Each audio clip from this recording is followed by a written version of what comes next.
Hello, everybody, and welcome to the 23rd episode of the Cataclysm of Hyrule campaign. I am the creator and GM of the campaign, Puck Finn, and for everyone joining us tonight, welcome. Um, so, before we get started tonight, we're going to go over a few introductory announcements. We're going to go over some recap, and we're going to introduce the party and get right down to it. So, first thing that I always like to talk about is our Discord server. Our Discord server is where everything happens kind of outside of the broadcast. Whenever we upload onto our YouTube channel, I'll post the link on our Discord server. We have a bunch of interesting pages, whether it's general chat, loot chat, artwork and memes, a lot of fun stuff to be had, and it really I feel like it serves its purpose in the respect that it helps to bring the community more closely together. Um, the link to our Discord, as well as all the other links, can be found in our link tree. In addition to our Discord link, we also have a Cataclysm of Hyrule YouTube channel where all of our sessions get uploaded. We have a Facebook page that we post event reminders for our sessions, as well as various other posts. We have a couple of Twitch pages on there and a number of other things. But yeah, definitely worth checking out. And usually what I'd like to do is when we have our chat session, I like to go through it in a bit more detail. So during the campaign sessions, I do tend to gloss over a number of these things. But if you would like a first-hand tour, definitely tune in to our chat sessions. So the way that our schedule works is that we have a bi-weekly schedule. 1 week we will do a campaign broadcast, and the alternate week we'll do a chat broadcast. The campaign broadcast is fairly self-explanatory. However, the chat broadcast is is becoming and has been an entity unto itself lately. we have a loose agenda where we kind of recap things about the campaign, talk about things that we might think happen. We talk about mechanics that we introduce in previous sessions. We answer questions for people that might need to be brought up to speed. And we have, aside from that, we just have, it's just a general nice chat session. And sometimes, more frequently, recently than not, those chat sessions tend to go in an interesting direction. So the only place that those chat sessions can be viewed if they're not live is that they are on our our Twitch channel for, I believe, like the next week. So off the top of my head, it might have gotten taken down yesterday. It might still be up for a very brief point of time. But more fun than that, what makes these chat sessions so fun to have is that it is a the community input. So I really enjoy having the ability during the chat sessions to focus on chat a little bit, the chat window more than I can in these campaign sessions. So it makes for some very interesting topics of discussion. And for those who haven't seen it, or even those who have, I would like to send a very special thanks out to Lito, who moderates, and we gave him a handful last week.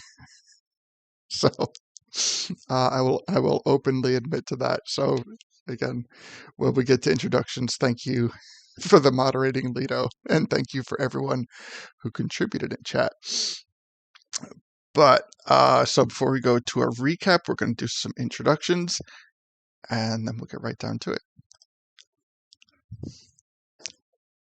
All right. So to our far left, we have Lido. Wait, before I go asking questions, let me not forget to turn your mic on like I tend to do sometimes. All right. Mics are on. Lido, how you doing, my friend?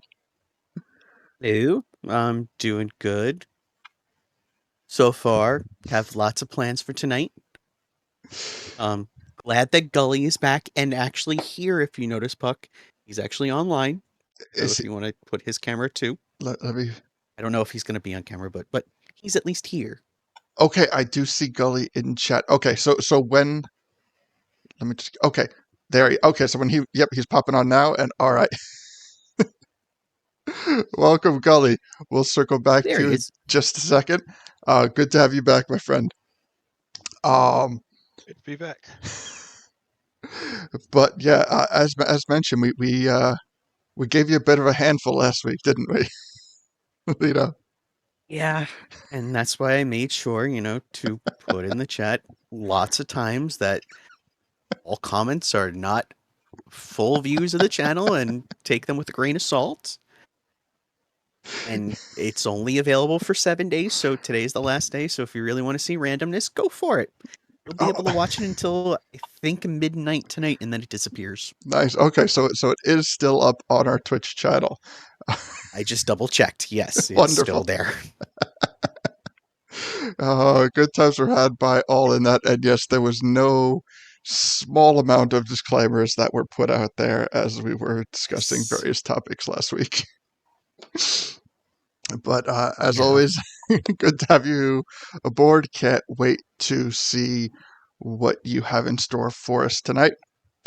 Um, and welcome.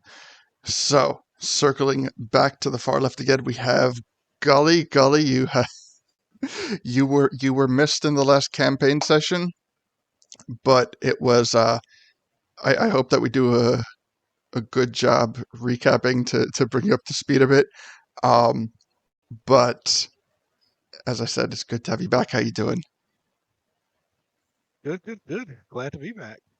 Still working on some technical difficulties here. I'm using my laptop instead of my normal desktop. I'm kind of in between PCs.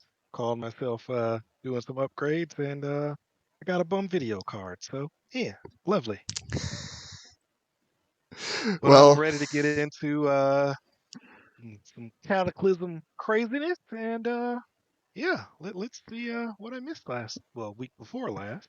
yes, two I weeks was ago. briefly on last week, but then I had to hop off, so I missed all the craziness that you guys speak of.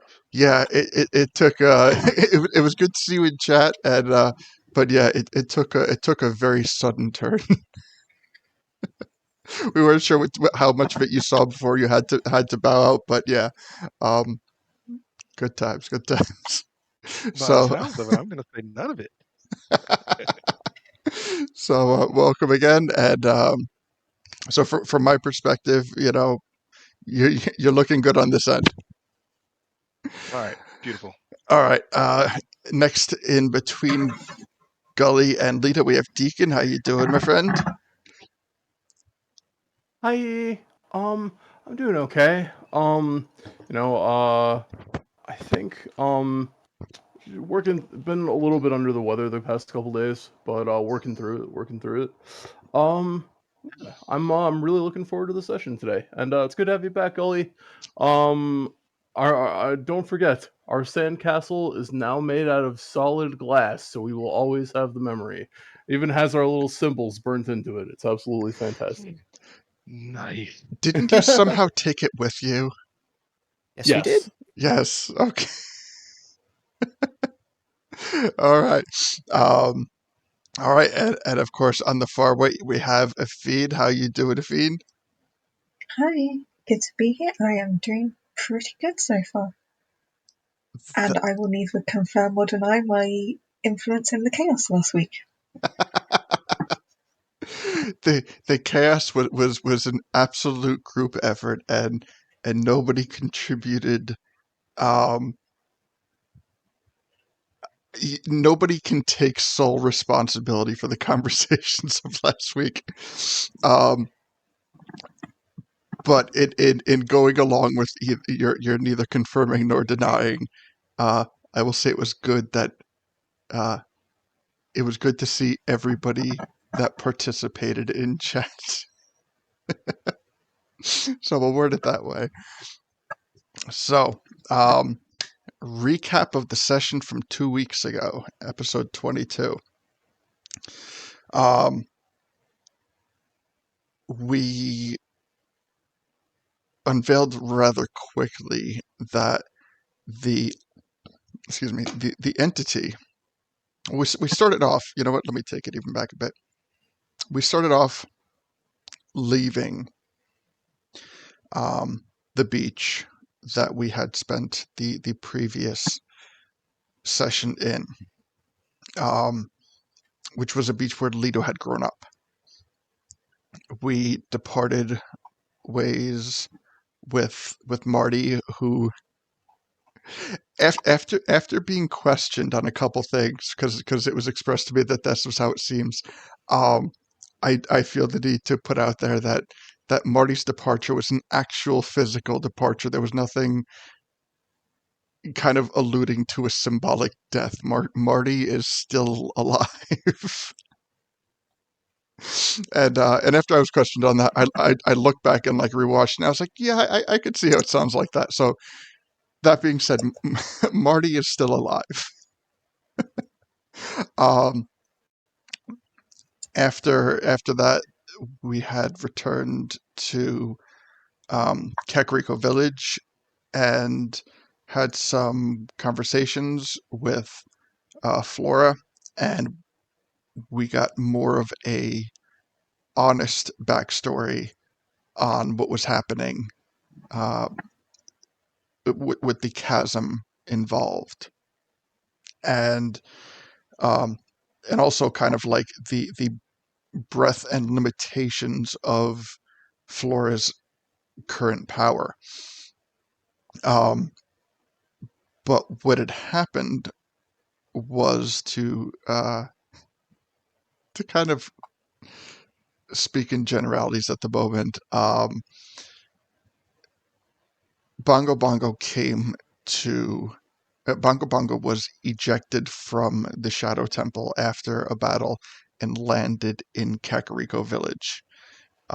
To prevent him from wreaking havoc on the village, Flora was the one who instituted the protection barrier over Bongo Bongo.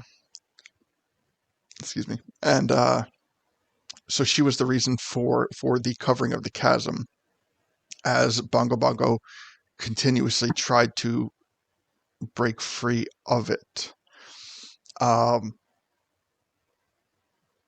It was admittedly by Flora an act of desperation.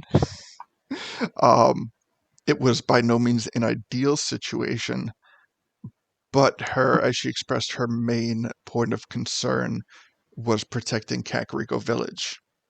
And in that, we also learned that Flora is one of the few NPCs that has knowledge of the full effects of the Cataclysm.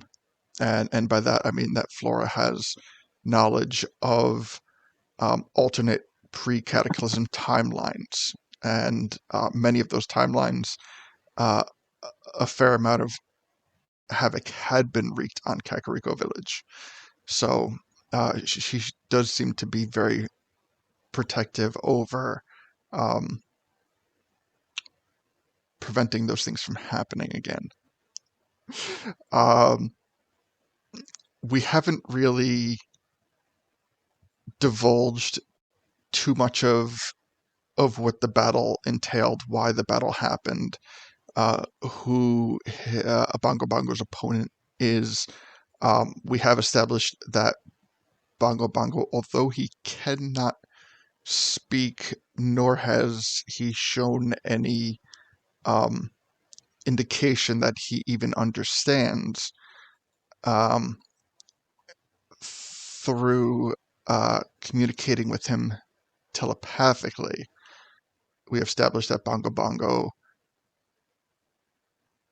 is more than what he seems on the outside. So we're to get that way for the sake of what has been established at this point. From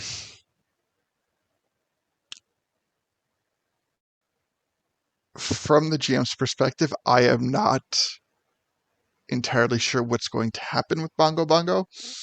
But regardless of what happens, the party has decided to, for the time being, make their way to Lake Hylia, which they had no direct means of travel. So the closest location that they could fast travel to was Lon Lon Ranch. Upon making it to Lon Lon Ranch, they traveled through the tree portal and was almost immediately run over by a horse galloping by, and that is where we ended the session. So, with those bullet points out there, so usually what I'll do is I'm going to go through. I'm going to ask if there's any point of interest that anybody else wants to add into the recap. And I'm going to do that, but I'm also going to point out to Deacon Leto and Afine, give it a little extra thought, because there are also points that you may or may not want to talk about to bring Gully up to speed. So if you need to take a few extra minutes to add a little bit extra to the recap, absolutely. So we'll start off with Deacon. Well, man. Let's see. So one of the important things from the recap that I don't know if you quite got around to was that did you get to the part where it's a rather painful the barrier experience? I wasn't sure I if you got to did that not part. get into that. Right. So the barrier around Bongo Bongo is currently like preventing him from using his like natural like lich regeneration stuff. And it is said to be a very painful process as he's like kind of stuck there. So one of the things that we were going over with last week's session was that our rough plan was that since he's obviously not working for Ganon anymore for one reason or another, or else he wouldn't have just been yeeted into Kakariko, he'd be like, escorted somewhere else. It kind of like like there's the offer of redemption on the table, essentially. So amongst other things, we were looking at potentially reinstating him back into the Shadow Temple. Because he basically explained that he's like basically being tortured the more that he stays there. And it's like, then it's questionable if it's like fair to kill a wounded animal or creature, as it were. You know what I mean? I say animal just because it's like he can't really talk naturally or anything like that, so like communication is limited. But still, it's if torture is like it's questionable. So basically, the idea was we were going to go clear out the Shadow Temple and then bring him back to the Shadow Temple. And if he attacks us or makes a general nuisance, we'll take care of him. But since I can teleport him out of the village and directly into the Shadow Temple, this is a way of making sure that he's not, tortured anymore. He's not needlessly killed, and also it makes sure that there's absolutely no opportunity for him to do any undue or unjust damage to Kakariko, or really anywhere outside of the Shadow Temple, as my teleportation spell will force him to go there and nowhere else. Sorry, that's might be a bit much, but yeah, that's like the player recap for the last session for the most part. Yes, that is fair. And actually, to elaborate on your first point a moment, in terms of like what it's Flora who is mitigating his damage through the spell. So she is trying to keep his hit points, to like, put it to a technical point. She's trying to keep his hit points to a low enough level that he cannot regain his strength to break free from the spell. So every moment that he's down in that chasm, he is in a continuous state of suffering. Yeah. So, and like, yeah, it's better to do something about it, I think, was the conclusion we'd kind of come to, like one way or the other, So yeah, we're gonna try and put him back, and see where that leads. Yeah. And yeah, to that end, that's why we were heading to Lake Hylia, because we were going to speak to Rohan and see if we can get any information about the Shadow Temple itself. I believe it's in Hyrule Castle Town's graveyard, as we already know from like prior iterations. And yeah, aside from that, we just need the key and preferably the phylactery of the new guardian. So yeah, that's gonna be, probably easier said than done, but still, it's where we were planning on going as of last week. So yeah, that's the best I could think of for like helpful recapping. Fair. Yeah. So okay, actually, one of the points that I believe we brought up in conversation was, or that I presented without any specific answer, was,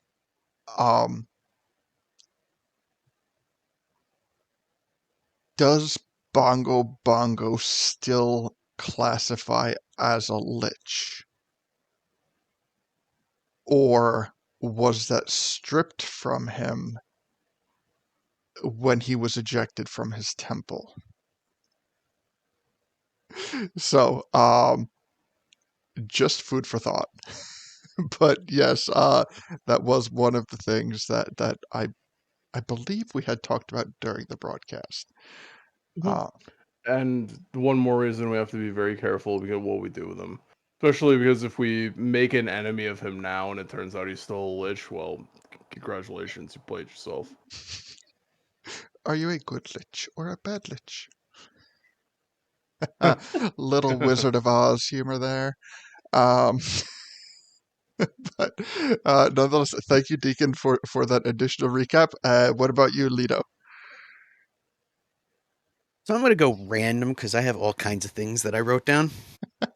But first of all, to answer the question about if we can find out if he's a good lich or a bad lich, if only we had someone who was like a paladin who could, sense stuff like that. Oh, we do. He just wasn't here last week, so we'll find that out. No, we don't. Oh, we don't. Never mind. I don't know what I'm talking about. And I'm going to go different way. So, Things are different. things that I'm gonna go with the random stuff. So there was a tombstone in Lito's room at his house that he took a piece of. Showed everybody. Nobody could actually kind of read it. Got a kind of idea. Probably gonna need to show that to Gully. We stole a bunch of stuff from. I procured stuff from the house that we took back to Castletown, and now Isaac has some stuff. Offered Cleo to go to school so that way she could become smarter. We, of course, met Barb. My pet fish Blurp with me. And now he lives in my pond. So I have a nice little fishy there. Offered Keysman a job. Protect the grove. Very brave. As we'll see if he can actually do it. And almost got run over by a horse. Yeah, the random stuff. So yes, as an aside, for anybody who missed our last session, if you would like to uh, skip forward to the part of the session where we met Barb. Barb, also known as the mercenary Toothless, is the wife of Keysman. It was her introduction across all campaigns. It was something that has been many months tucked away and waiting. And in on episode 22, if you skip forward to pretty much exactly the 2-hour mark, you will get to know Barb. So thank you for that recap, Lito. Just I do believe that you were able to decipher the words that were on the stone, but it is partially broken and you don't have the missing piece, if I remember correctly. Yes, that is correct. Yes. All right. And now we go to Afine. Anything you would like to add to Afine that the three of us have neglected thus far? Not much. I'd just like to point out that technically you weren't stealing from Marty's hut, since he did leave the hut to us yet again, though I forgot to mention that, so that's on me. I've had a long chat with Marty before he left, and Afine is all in favour of helping Bongo Bongo, no matter how evil he may turn out to be. Yeah. All right. Sounds good. That is absolutely true. In fact, I completely forgot about that.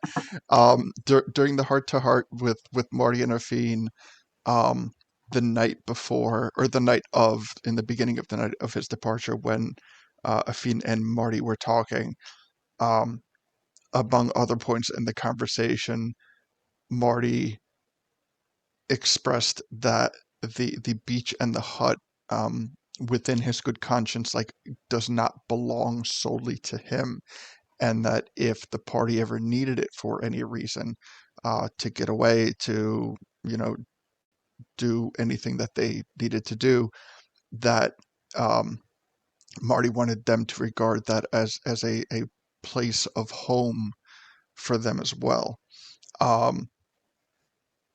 Kind of alluding to the understanding that there would be, that the rules that Marty had taught the party would continue on, such as, leaving things better than when you left it, and things of that.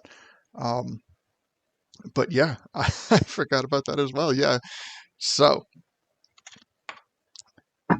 how are you are you feeling more caught up to speed now, Gully? Mm, Bit, slightly. bits and pieces, bits and pieces.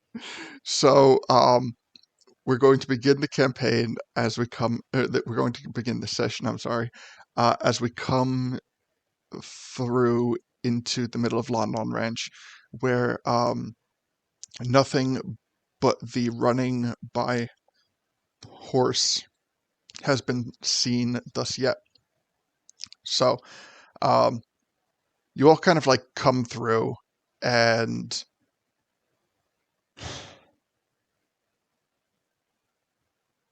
assuming marching order, for the matter, I think that, being the one to cast the spell, Lita would be the person to come through first. And as he's like coming through, this horse comes running by, and he kind of like stops, as everyone else is kind of pushing forward, and it creates this chaining domino effect where everyone just kind of like smashes into each other, not violently. Um, and you immediately take in um, as much as you can with your surroundings. For much of the for at least half of the party, the last time they visited Lon Lon Ranch, it was abandoned. It was inactive, and you you immediately start taking in the sights and smells. It's a beautiful sunny day out. You can hear the galloping of a number of horses as they kind of are running around the open area of the ranch. You can take in the smells of the hay and the freshly trampled grass, and with all that in the quick moment, you hear an elder shrilling voice kind of yell at the party as a whole. He goes, "Ah, watch where you're going. You could have hurt that horse." And as you look, you see a rather skinny, gray-haired, mustached man wearing a kind of like bit of a faded, looks like a crummy leisure suit. And he's just kind of leaning over like one of the fences, and he's shaking his fist at you.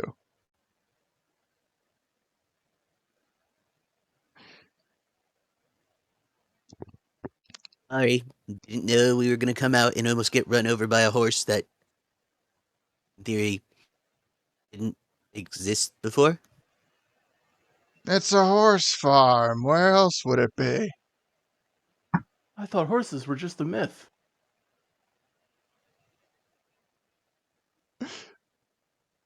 Clearly not. Wow. Learn so much anymore. So, we'll just ask the simple question: who are you, and where's your folly?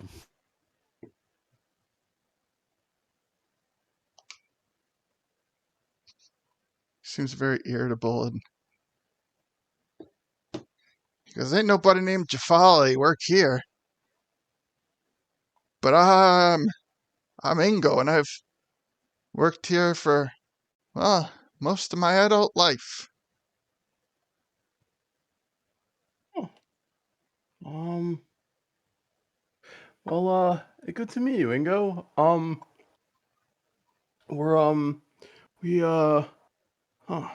Maybe we took wrong turn at last universe. How have things been on the farm lately? I good. I mean, it's the only ranch in all of Hyrule, so where else anybody gotta go? Mm-hmm. So no Rito here by chance? Rito. Older, yeah, like bird person. I mean, I don't really know a lot of Rito who would typically ride horses. I mean, would you ride a horse if you could fly? Sometimes. Um, uh, You want to buy a horse? I pet. I could be a horse. I pat Chimkin and say I have the best of both worlds.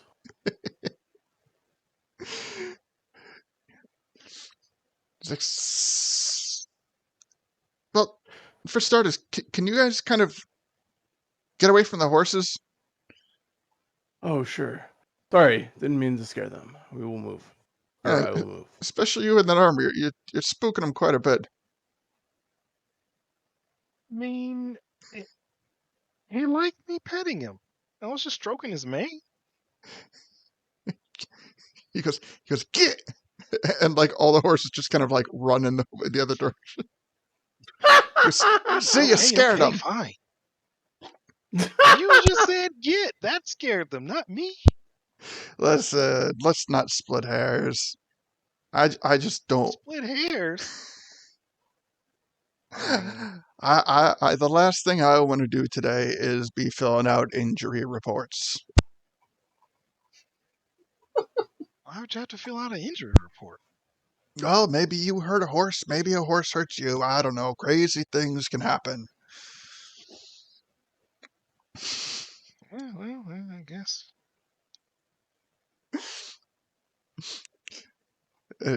What if you are the horse and you hurt yourself?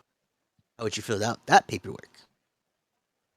Well, considering I'm not a horse, I'd I can make you one. probably use my hands. Want to be a horse? I can make you a horse. No, I don't want to be a horse. Why would I want to be a Okay, horse? I don't know. They run really fast and they have in coats and Majestic. horses. And he kind of like he stands like not completely erect, but more erect, like not leaning against the fence anymore. And he puts his hands out on his side. He goes, "Do I look like I want to run anywhere?" And you can see like he's got this little like pot belly to him, despite his like skinny, frail demeanor. Yes. I think that a horse might have hurt you, and I need to fill out a report. Sure they didn't. It's You kind not- of boring this way. Oh, good. Good. Listen, verbal contracts and statements are binding, so. Well, I own this ranch then. You said it. No, you're a horse. It's a verbal contract. I say I own the ranch. I own the ranch now. You just said it. Verbal contracts are authorized. Everybody, you heard it. I have 4 witnesses now. It's And true, the I did horses, hear it. because we can talk to the horses and we can make sure that, they tell us. So, welcome to Lon Lon Ranch. So, from behind Ingo, you can hear a door creak on a nearby adjacent building. And somebody starts to walk out. And they go, "Ingo, what's all this commotion? You're going to scare the horses."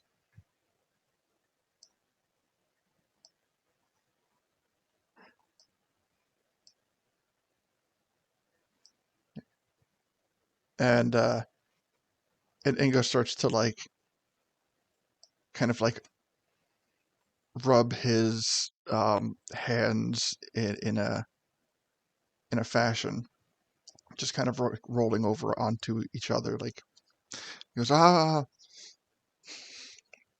sorry, Miss Malin. We have guests, and I was just worried that the horses were going to get a little stirred up. That's all. She goes, "Well,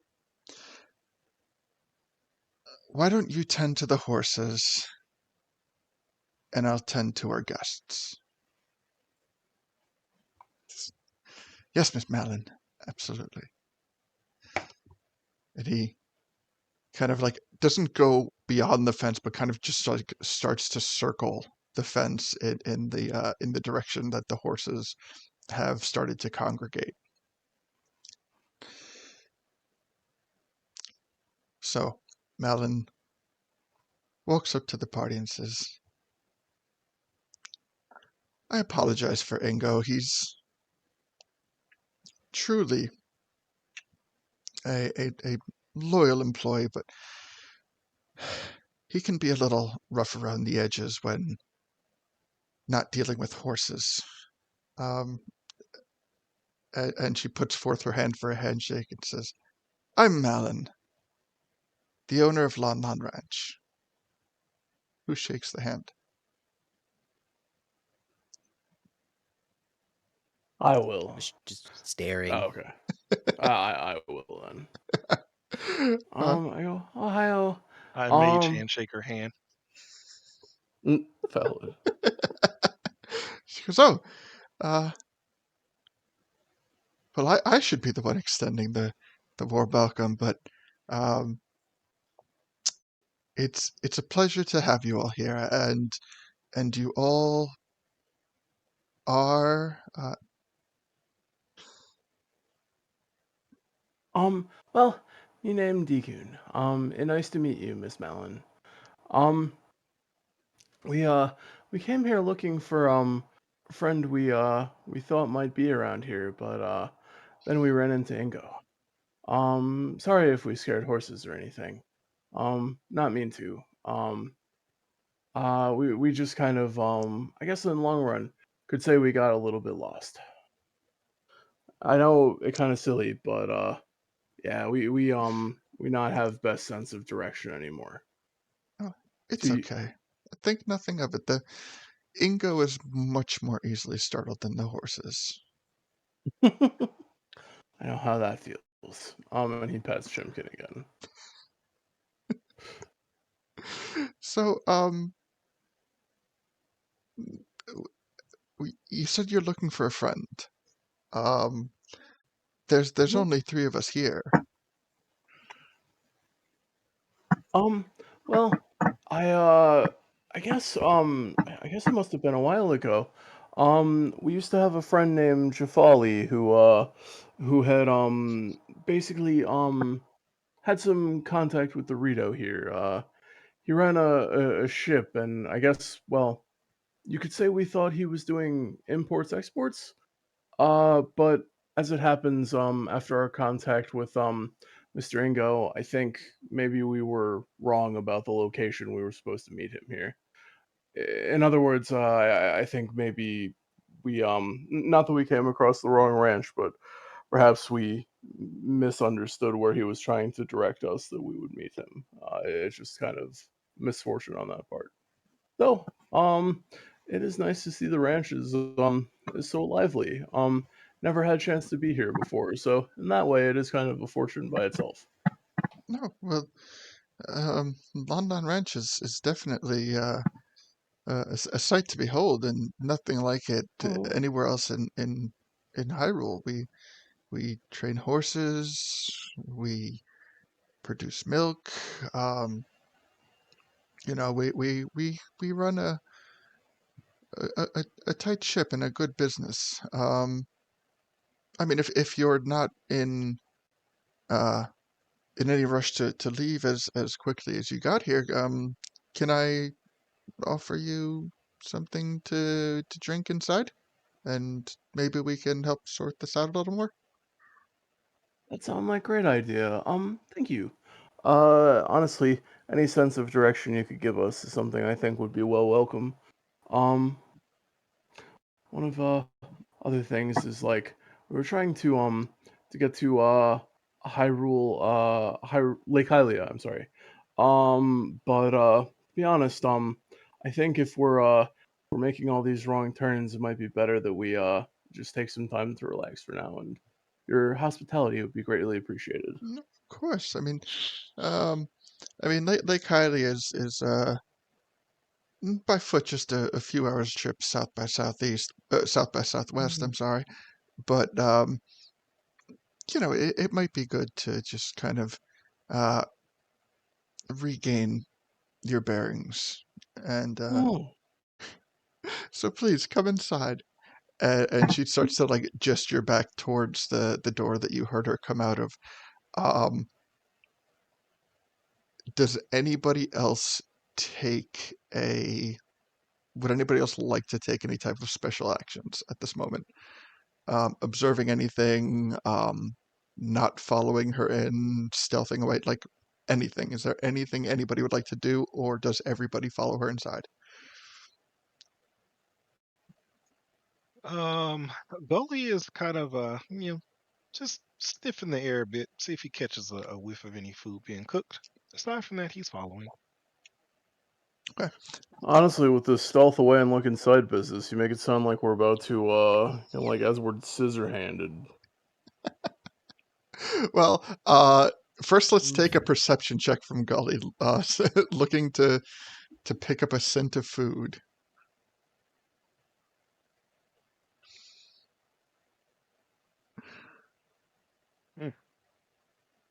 Nah, just smell horse poop. You do pick up a slight hint of what it kind of to you smells like a beef stew. But with an 11, it would be hard to kind of figure out where it's coming from, but you could make fair assumptions. Okay. All He right. kind of does a little spin, sniffing. Oh well. All right. Deacon, since I have piqued your paranoia, Eternally, Puck. Eternally.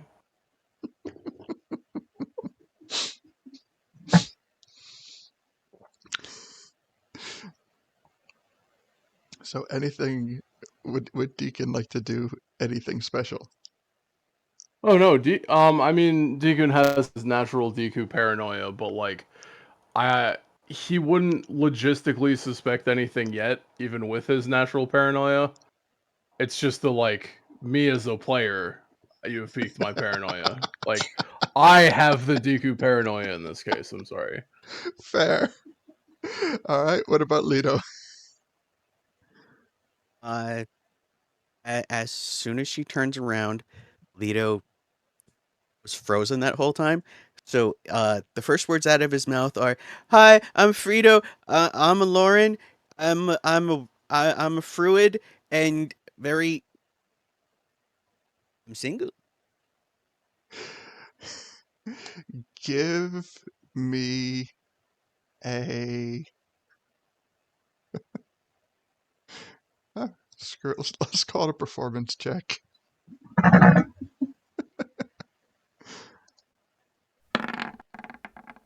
17. 17. She blushes, kind of like covers her mouth with a very subtle giggle, and continues to motion towards the door where she has been heading. Colors chinkin again. What's that? Colors chinkin. White. So Leto is going to wild shape into a small cat that's white, climb up Chimkin, and hide in her feathers. He is No. now like he's just made an idiot of himself. Understood. Um, let me give a quick d20 to see if she picks up on that, or if she's Pick, already like turned around. pick Okay. related, Yeah. image related. So yeah, she does not notice. From her perception, Leto simply disappears. And then Athena, is there anything you would like to do? Can I roll a perception to see if I recognize what happened, Lino? Absolutely. Okay. All right. Yeah.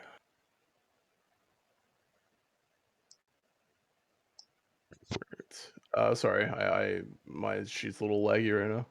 Okay, perception. Yes. Okay, I got a Yeah. 20. You absolutely see what Leto does. Okay. Uh, You said a rat or what? I'm a cat, a white cat Cat. that's now Okay. hiding. Excellent. Okay. All right, and Athena, what do you make of this whole thing? I actually mind staying up here and having a look around if that's alright with everyone. What was that?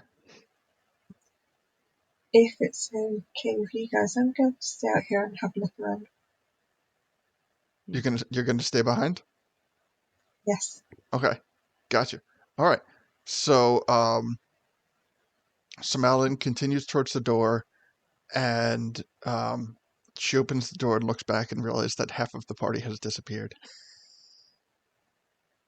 Or let me rephrase that. By the time that she gets inside and everyone else starts to kind of, everyone who's coming inside does come inside, she realizes that half the party has disappeared. Oh, Yeah. I would like to I would like to cover for them by saying sorry so Chimkin kind of needed a little bit of a rest. She needs to kind of go to the stables right now. Is that okay if we use yours? I guess we should have asked, but Oh, that's absolutely. thank you. They went to head her off, and yeah, she'll be with them, and I'll I'll keep posted if they find their way back. I completely understand. Well, and then so as Deacon and Gully come into the room, you realize that the house that you've walked into is a bit of a modest building. It has a fireplace. It has a small kitchenette, um, a table that can fit roughly 5 to 6 people comfortably. There are 2 beds, one of which is meticulously made, and the other of which has somebody residing in it. Um, a person kind of like facing towards the wall. Um, they have a fairly stocky build, and they are um, breathing in a fairly heavy, labored manner. You notice that within the contents of the fireplace is a giant stew pot, which at this point Gully would definitely connect that was what he was smelling. And as you come in, she says, "Just please seat yourself at the table, and I'll get on a pot. I assume tea is okay." Um, Yes, absolutely okay. yeah, that sounds great. Thank you. Okay, so we don't always have a lot, and we always don't get many guests to come and sit down. So sometimes we're a little ill prepared. I do apologize. Um, and she kind of, Oh, goes over to the kitchenette and fills up the water and puts it directly onto the embering coals in the fireplace. Excuse me, oh, may I ask, your tea, is this local or is this some import stuff? It's every once in a while I'll take a trip on a rare occasion. I'll send Ingo, but usually I'll make the trip as it is a little bit long, and I'll just go to Hyrule Castle Town and uh, kind of restock up on some supplies. Periodically, we'll run into a traveling salesman will come by, um, and sometimes we just our regulars know what we like, and they'll bring stuff to us as well. It's maybe not the most efficient system, but it works well. Oh, no, it's fine. I was just curious. oh, that sounds like it would work well. Um, is there anything we could do for you in return for all this? Maybe it's something we could offer you, bring you, um, find you, fetch you, anything? Oh, I mean, I'm offering you tea, and perhaps there's more than enough stew to go around. Um, I Deacon laughs and shakes his head and he goes, "Oh, trust me. Some of the places we've been to, tea is a luxury. Trust me. It's nothing we don't appreciate." oh, thank you. Um, and she kind of you know politely excuses herself for a moment, and she she walks over to the bed and kind of like shakes the shoulder of the person um sleeping in the bed, and she goes, Papa, we have guests. Uh, do you feel you're up to joining us? If not, feel free to continue resting. And this lumbering figure kind of rolls over on his back to the mattress, and he just kind of like snorts and like rubs his nose, and you can see at this point that his hair color is very similar to that of Ingo in the shades of gray and everything. He's got this big bushy mustache and kind of rubs his eyes and pulls the blanket off, and you can see that he is he's basically wearing like one of those like long nightgowns that that people sometimes sleep in. Seems a little bit worn. You notice there's like a couple kind of like worn out patches on it. Nothing that would really expose anything indecent, but it appears he's had it for quite some time, and it looks very worn in. And he throws his feet over the side of the bed to where he kind of automatically knows where his slippers were last placed. He gives a big stretch. It's like, visitors. Oh, a rare treat indeed. Would anybody like to insight check that?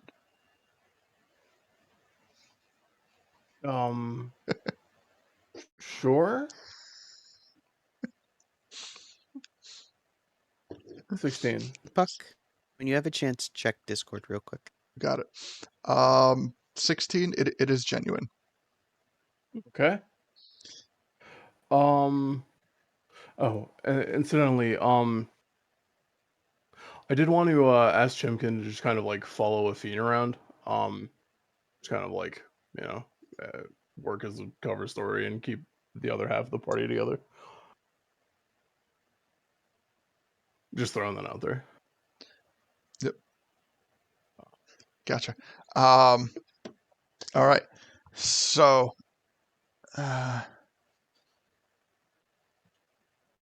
hold on. I have to. Okay. So he is genuinely happy to receive guests. I smile and I wave at him politely and go, "Ohio gozaimasu."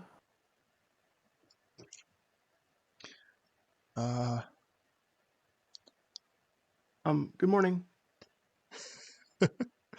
Because yeah.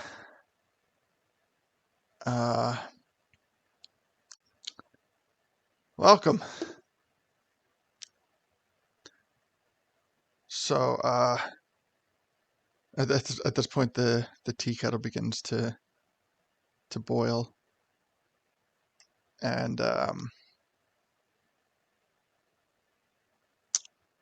Malin kind of with like thick, sturdy rag with like a hook, she kind of pulls it off the fire, and with a thick, sturdy rag, she grabs the handle and starts pouring it into cups.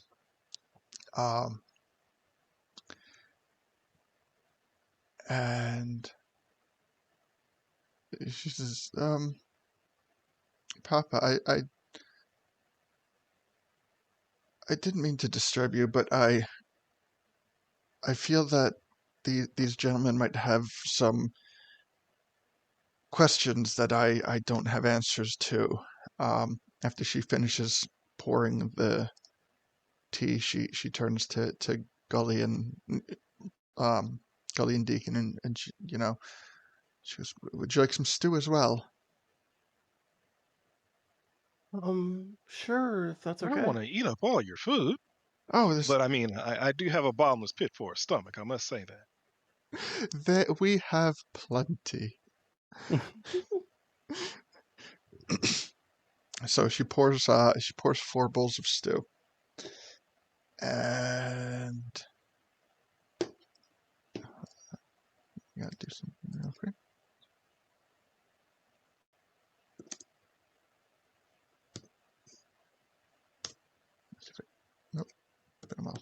this.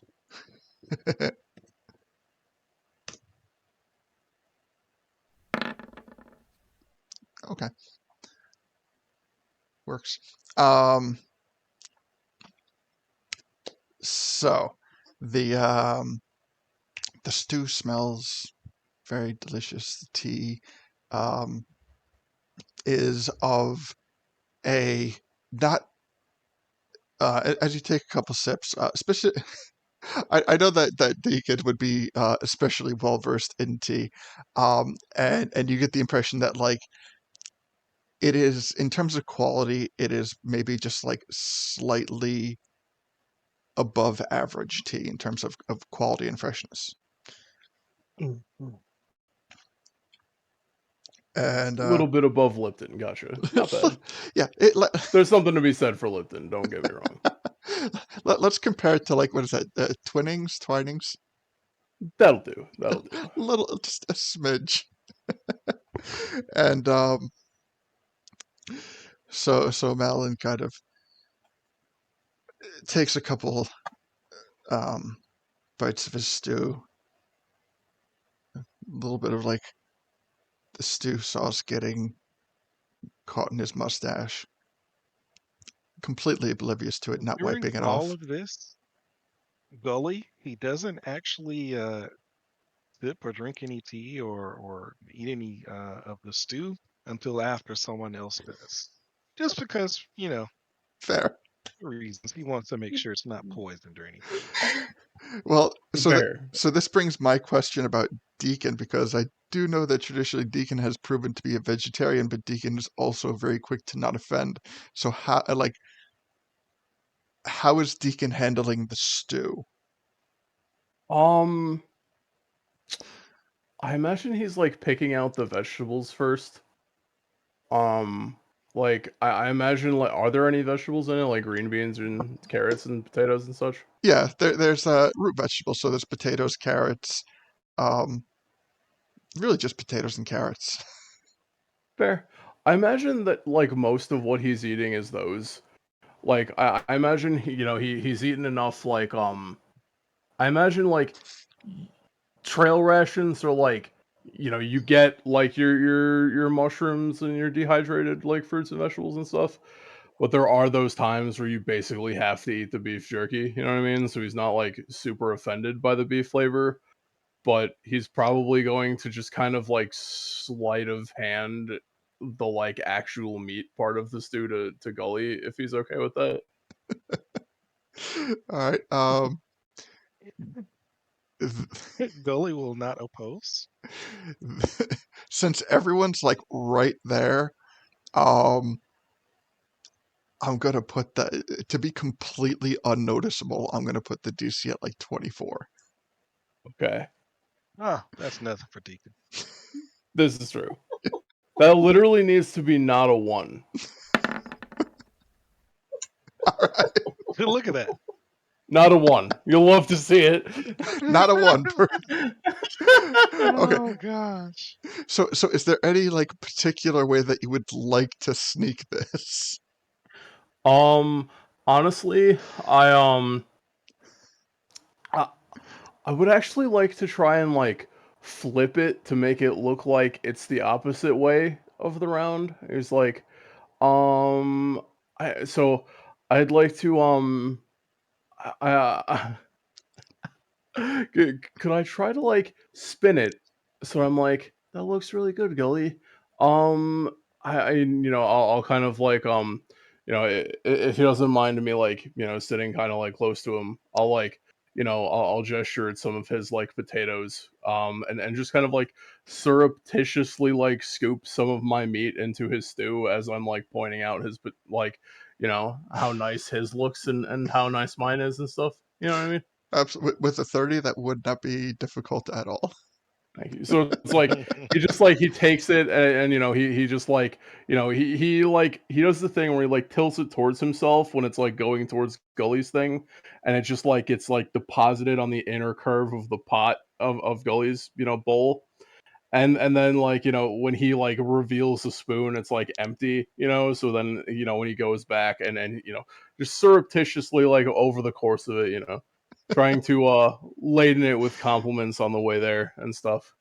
And yeah. Uh, so, so as you're like really laying it on thick about how much you're enjoying this stew, Oh no.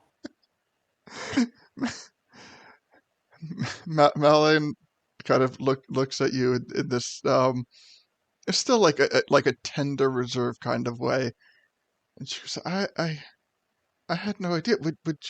Can I get you another bowl? Oh, thank you. I would love to, but I am but a very small DQ. It's a rare treat for me to get things that have been cooked so well though. So thank you.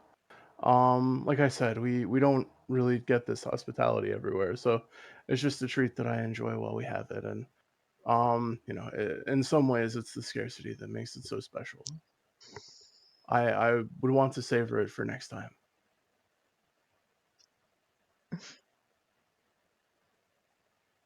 Okay.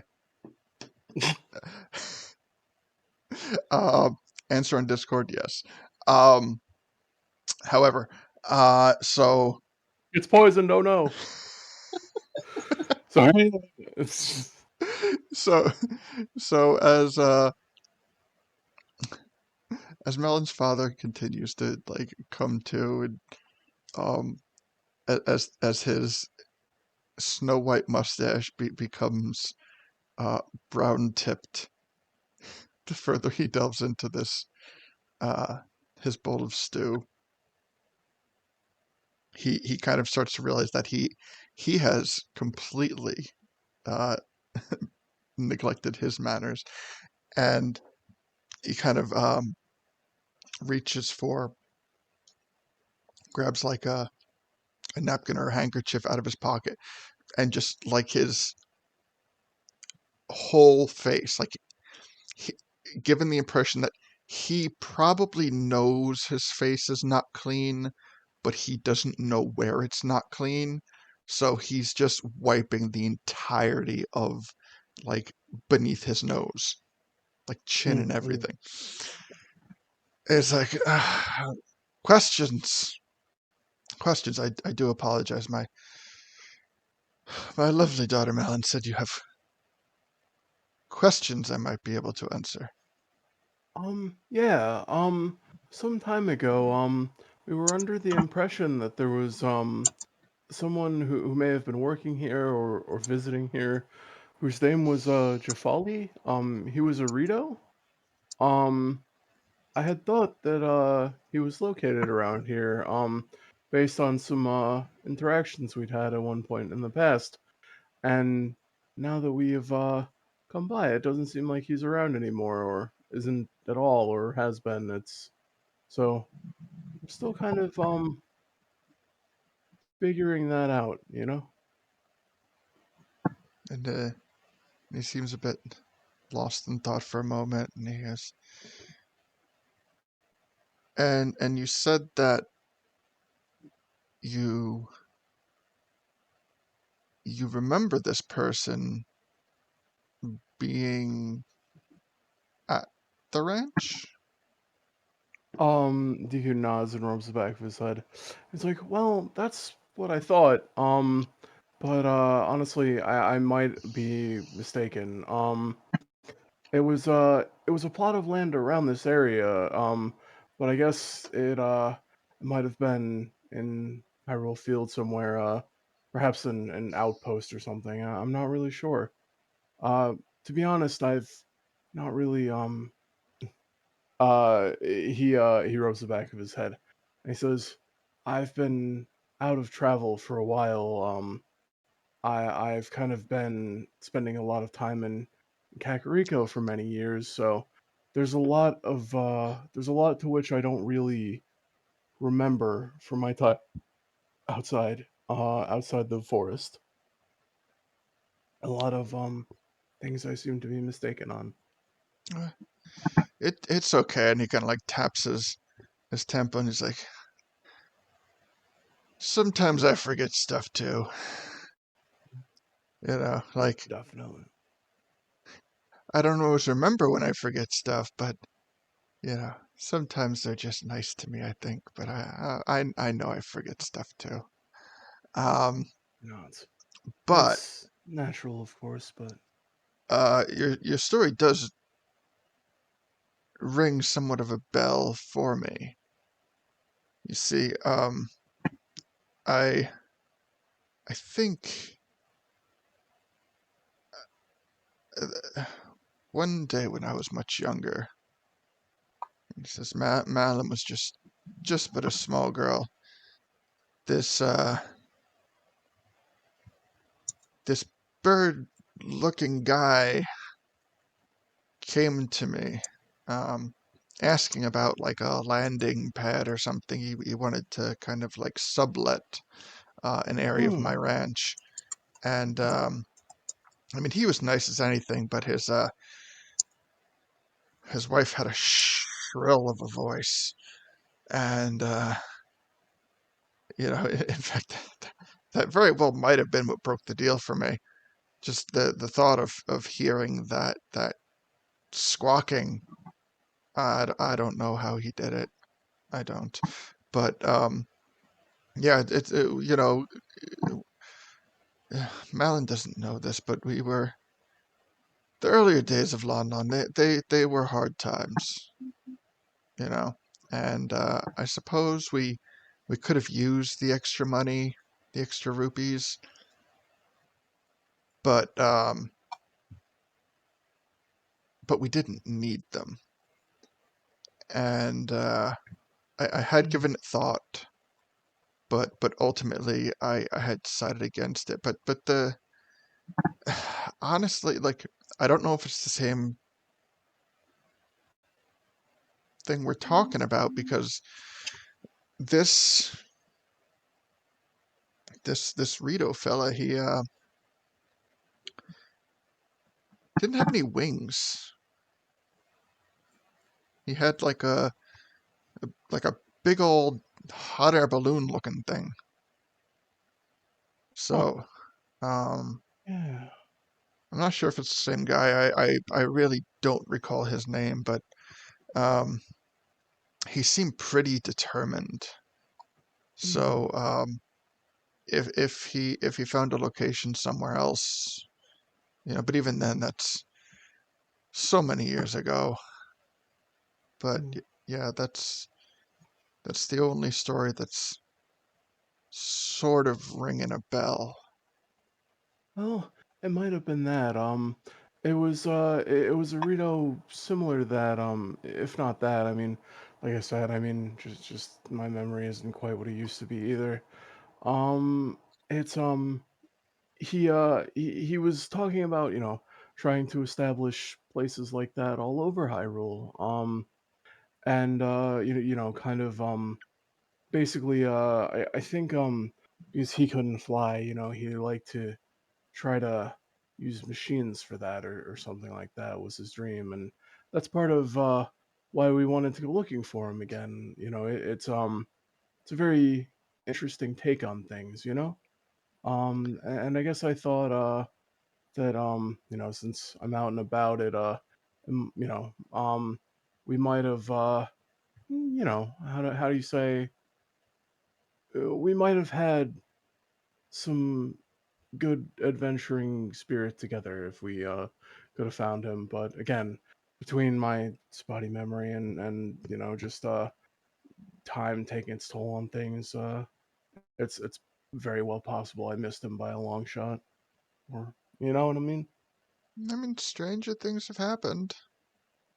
Hmm. I mean, I could tell you about things that happened on this ranch. And Malin's like, Papa, don't, because they were real. I saw them. They What stole did you some. see? It was like in the sky one night, and there was this giant. There were I think there were like three of them. These kind of metal floating things. So yeah, some people say it was the Sheikah, but I know it wasn't the Sheikah. I know it was. And she's like, Papa, don't.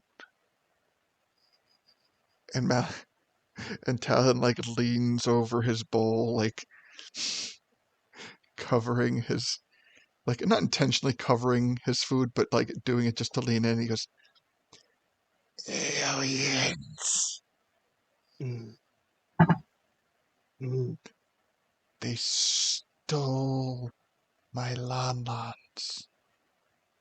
Aw, that's really rude. Malin is like full blown eye rolling right now. She goes, no, Papa, they just the cows must have gotten away, or you know, maybe they could have been stolen. You know, there's Gerudo and Chica and Yiga, and you know she starts to start to name stuff. It's like, I know what I saw. They were flying in the sky. They sucked them right up.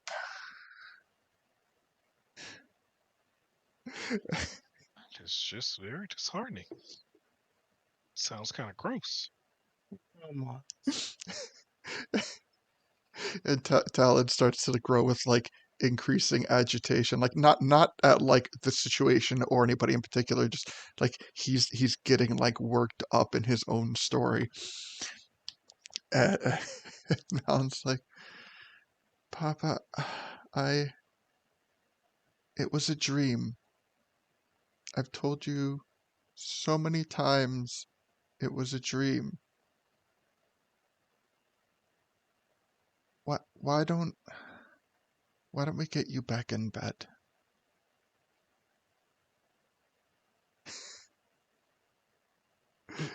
And Talon kind of pauses for a minute. It's like, well, I do like my bed. Yes, Ningo's gonna be coming back soon, and I'll have to. Or Ingo's gonna be finished with his work soon, and I have a lot to tend to. So maybe just get some more rest. You've been wonderfully helpful to these people, right? Absolutely, thank you. Oh yeah, absolutely. And your stories are so fun and entertaining and whimsical. But So wait, the aliens aren't real? Papa, I'm not a little girl anymore, and those stories just don't.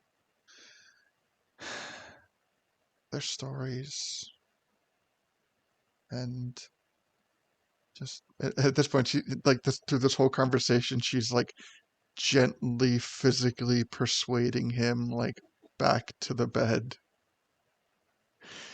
and he's just like, you know, his head's nodding. You notice that his hands are kind of like shaking a bit. Um,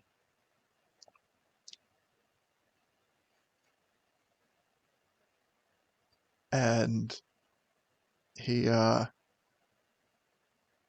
she sits him back down on the bed, and she helps take his slippers back off and puts his feet back in the bed and lays him down facing everybody at this point.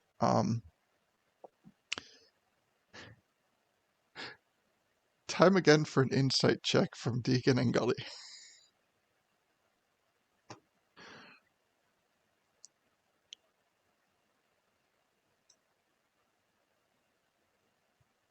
Insight or perception? Um, we'll call this insight. Insight. Okay. Yeah, because of what is like potentially going to be said.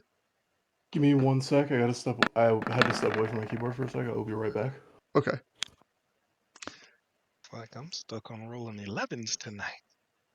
Well, what you gather from the 11 is um as he's laying his head down on the bed, um he kind of like looks at you and gives you a wink with one eye as you do with the wink. But an 11 would not reveal more than that. So he just kind of like, while we wait for Deacon's roll, she lays him back down, and as she starts to like walk back to the table, he just kind of gives you this like over exaggerated like,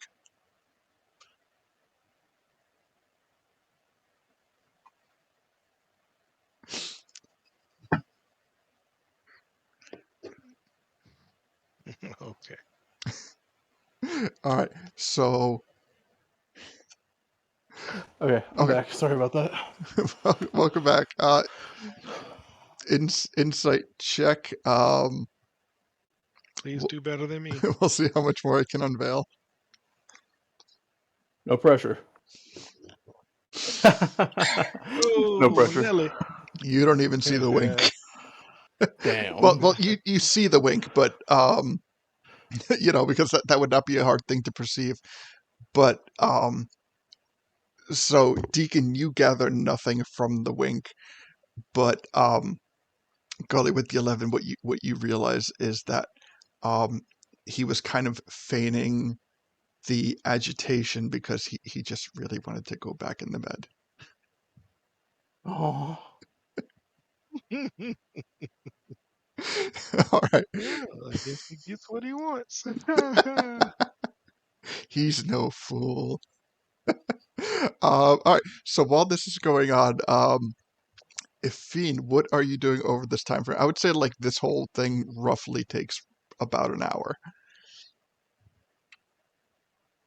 I've probably gone for a walk around the lodge. Just looking around, seeing as I've never been on one before. I do try to stay out of the paddocks and away from the large, scary creatures.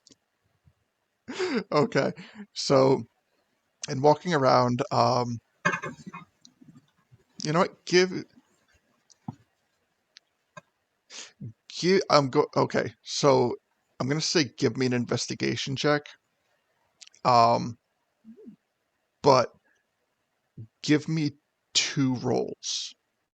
And it's going to be a roll at advantage and disadvantage. So everything that you investigate at advantage is going to be as you kind of take your time to walk around the perimeter.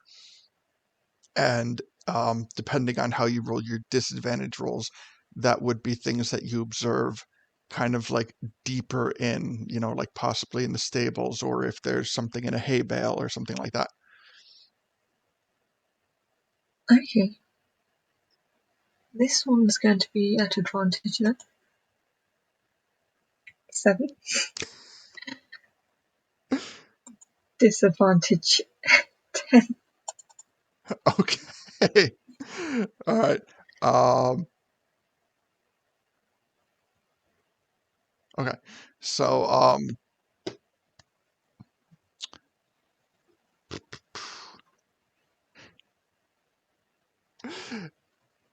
as you kind of take your initial stroll around, um, you notice first thing you would find is, because that's the closest area, is kind of like the horse um kind of training area with the stables adjacent to it.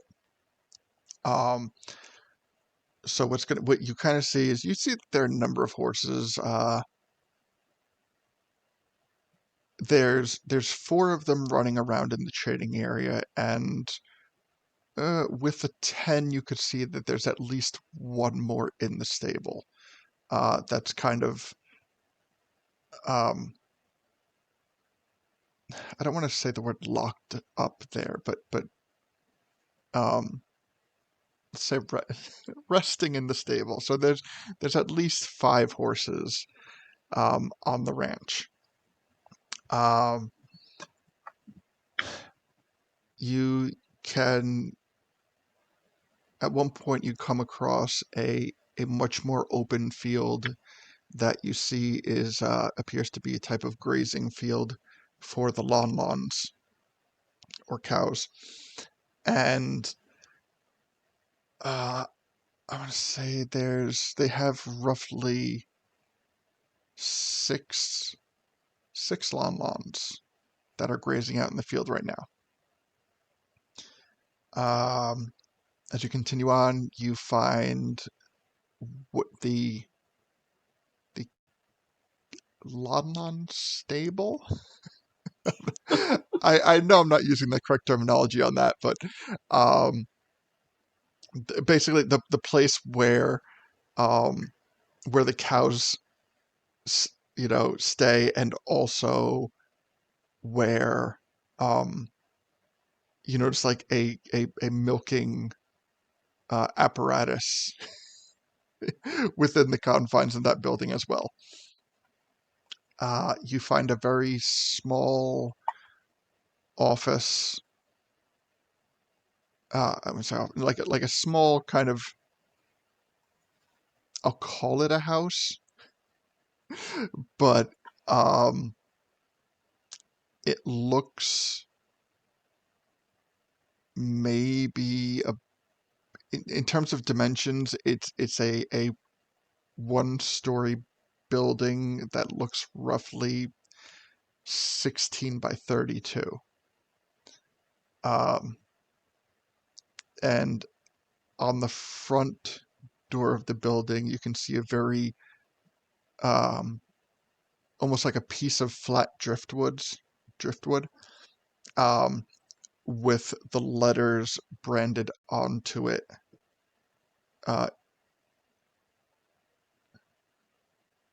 Sorry. Yeah. And the letters read Ingo. Okay.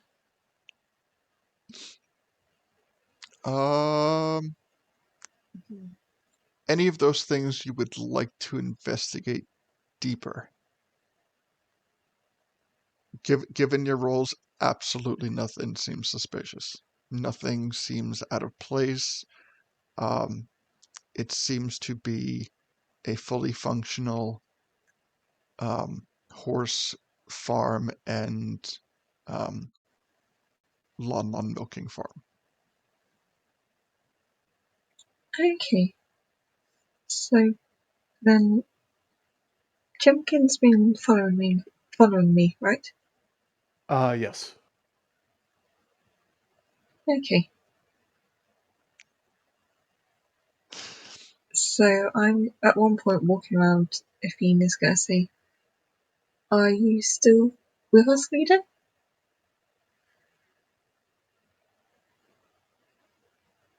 Are you still with us? What? Lido. Lido? Asking if I'm still with her. Oh, like okay. I forgot Sorry. Lido was like in Chimkin. Sorry. No, that was me forgetting.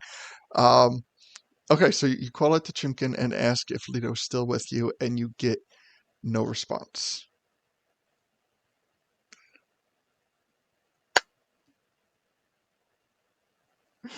Okay. So as we're going, I'm just gonna start talking more. You know, I don't think you did too badly. I think it would have probably looked better if you'd gone in to speak to her more. Everyone gets scared now and again, though.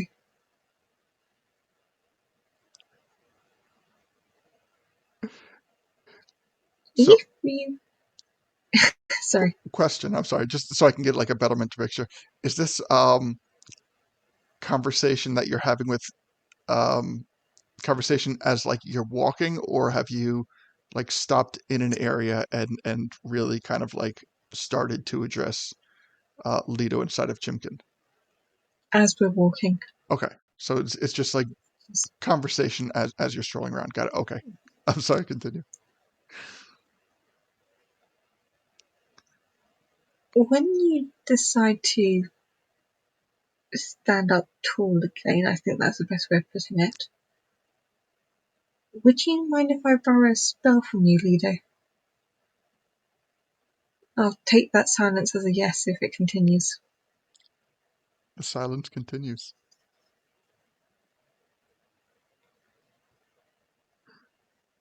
All right. Thank you, Lido. I'll let you know what it is when I see you again.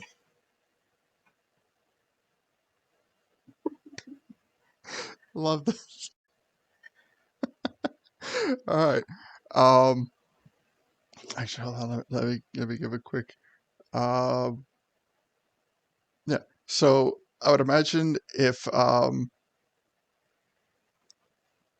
like, do you kind of just wander about until you start to see uh Deacon and Gully come out, or do you want to kind of like sneak up and try to get like listen in, or kind of like at what point do you stop wandering about? I probably keep going until I see them coming out. Okay, got it. All right. All right.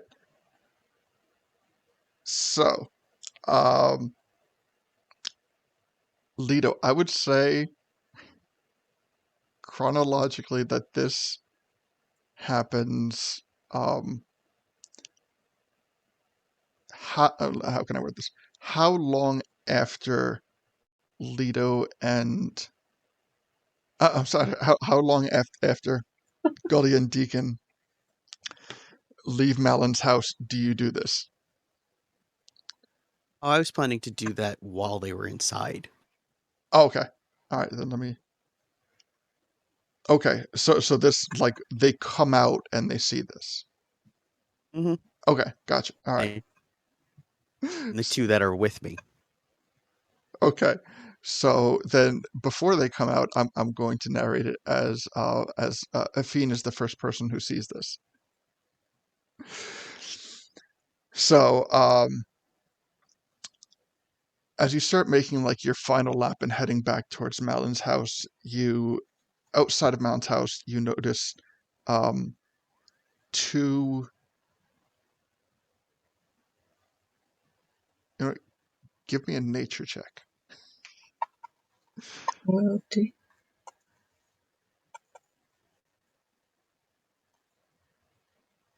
Okay.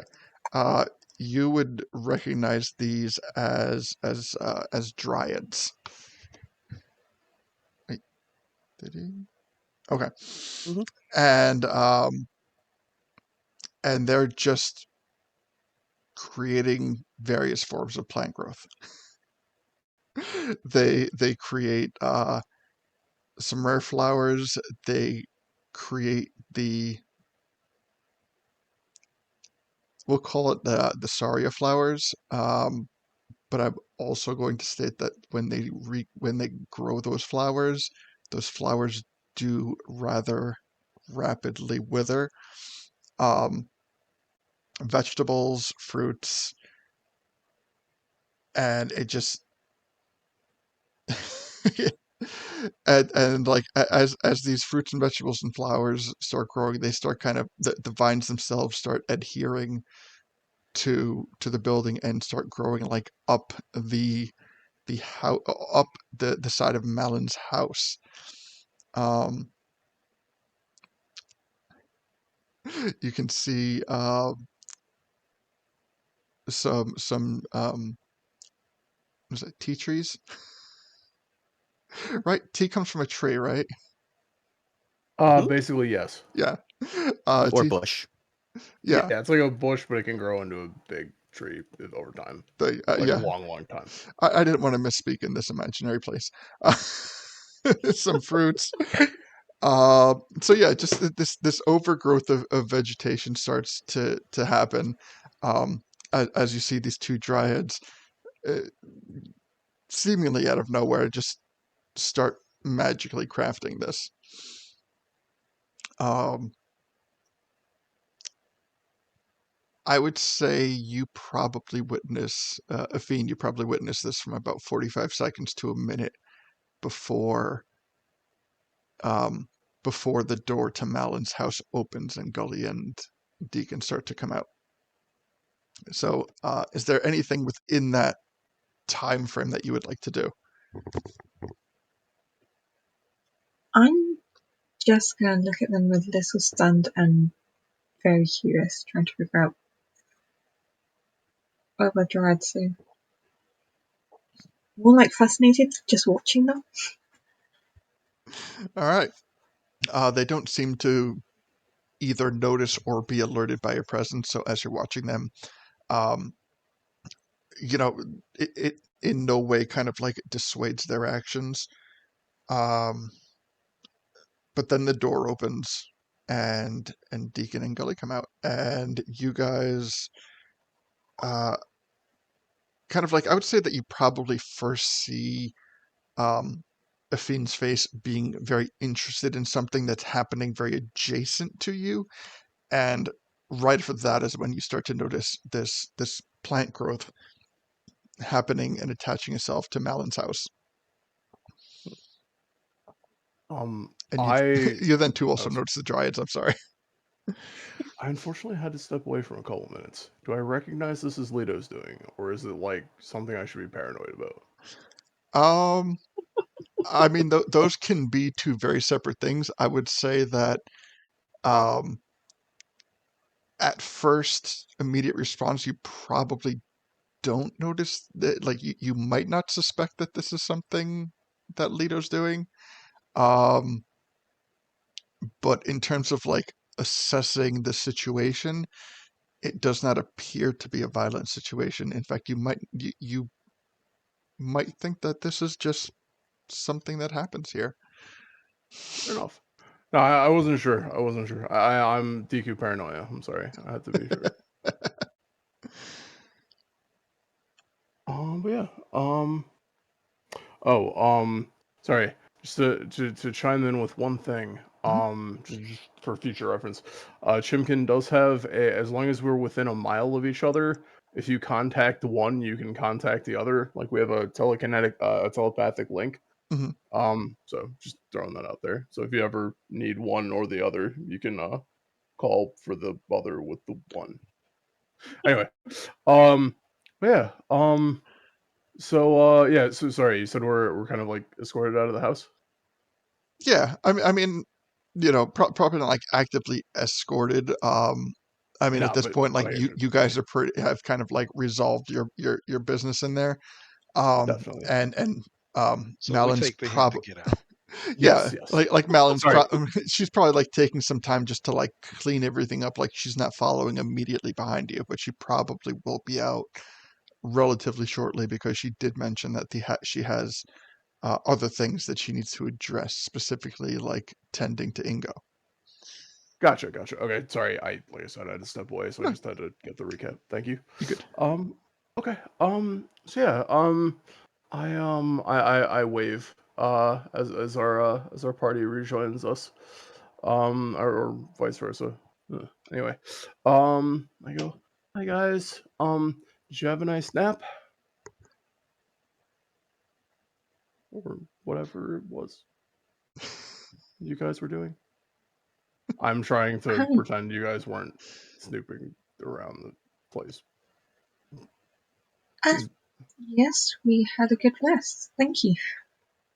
thumbs up. Sorry. I mean, I don't know if you wanted to say it like that. I don't know. I was just making an assumption. Uh, anyway. Um, sorry. Uh, yeah. Yeah, apparently, the time where, Mr. Jafali had swung by was apparently a long time ago compared to what we might have been told or perhaps remembered. So, um, yeah, it, kind of looks like, we maybe, things got a little bit jumbled in the, time frame stream. Um, but yeah. I hope you guys had an alright day. Can I ask what time of day it is? I would say like early afternoonish at this point, maybe let's say around like 2ish. Okay. Um, can I cast sending on Leto, and I want to just whisper, "Hey, buddy, it's worth saying goodbye."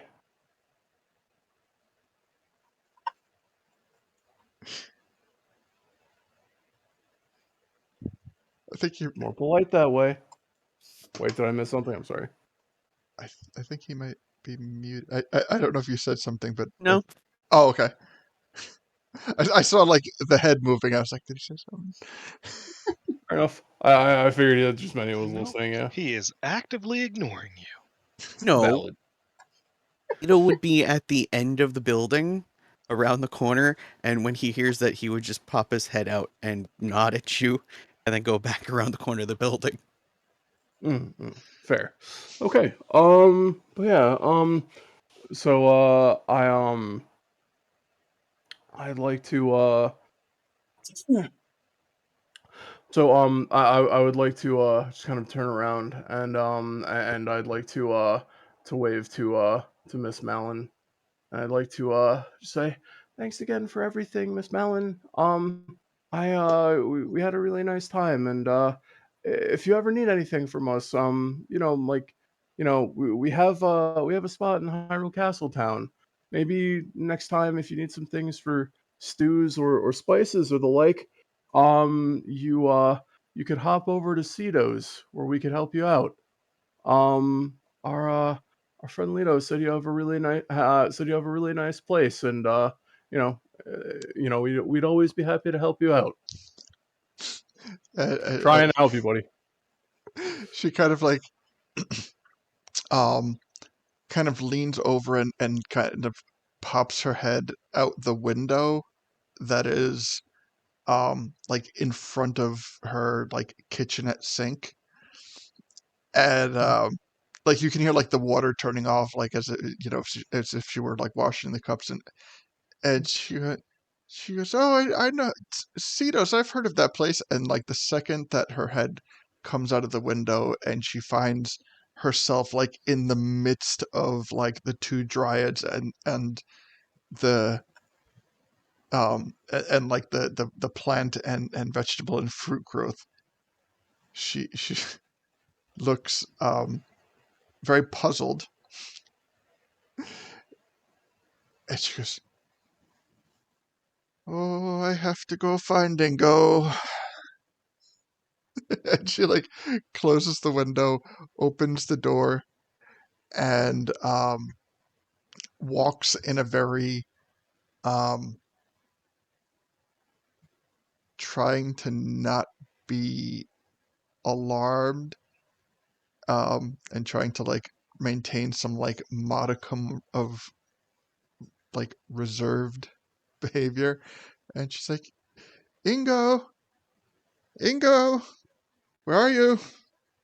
And you can see her kind of like going off towards the horse training area where she had last seen Ingo.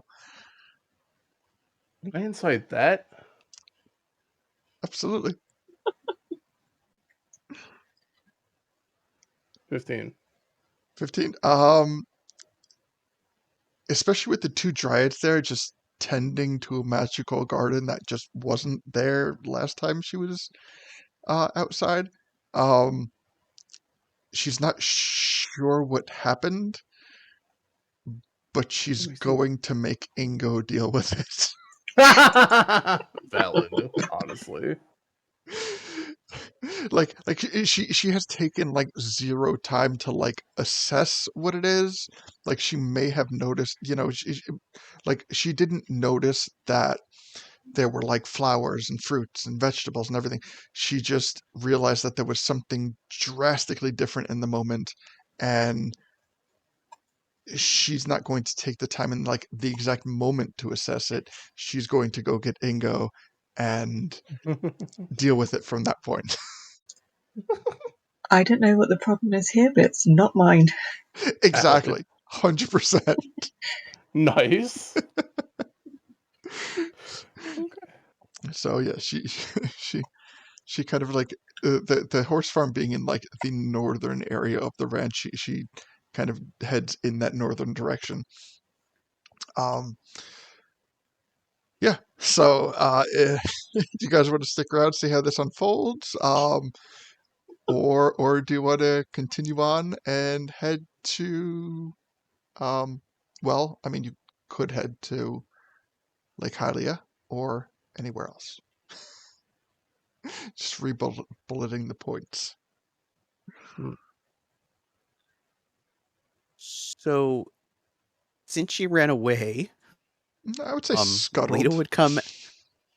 Lita would come out of a corner, walk around, say something to the dryads that nobody can understand.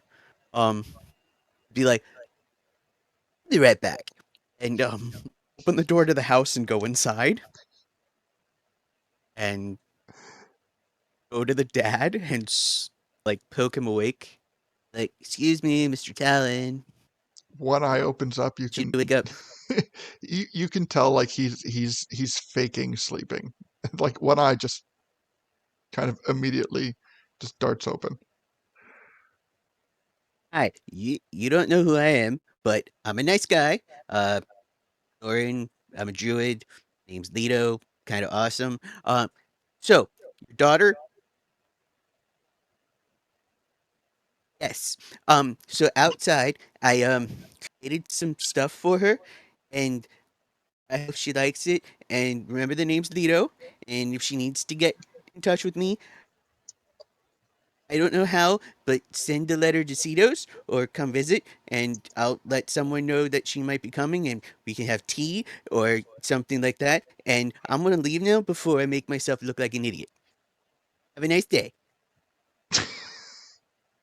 And I'm gonna walk over to the table real quick, druid craft a white rose, and then leave. Okay. And then just literally walk right out of the ranch, not even stopping, Okay. straight by everybody. There's literally nothing that I can add to this. Although I desperately want to. Can I peek in and like after he leaves? Uh-huh. And yeah, wait, let me check and make sure I have this now. I would like to just press the digitation Uh-huh. and it says I can color things. Yes.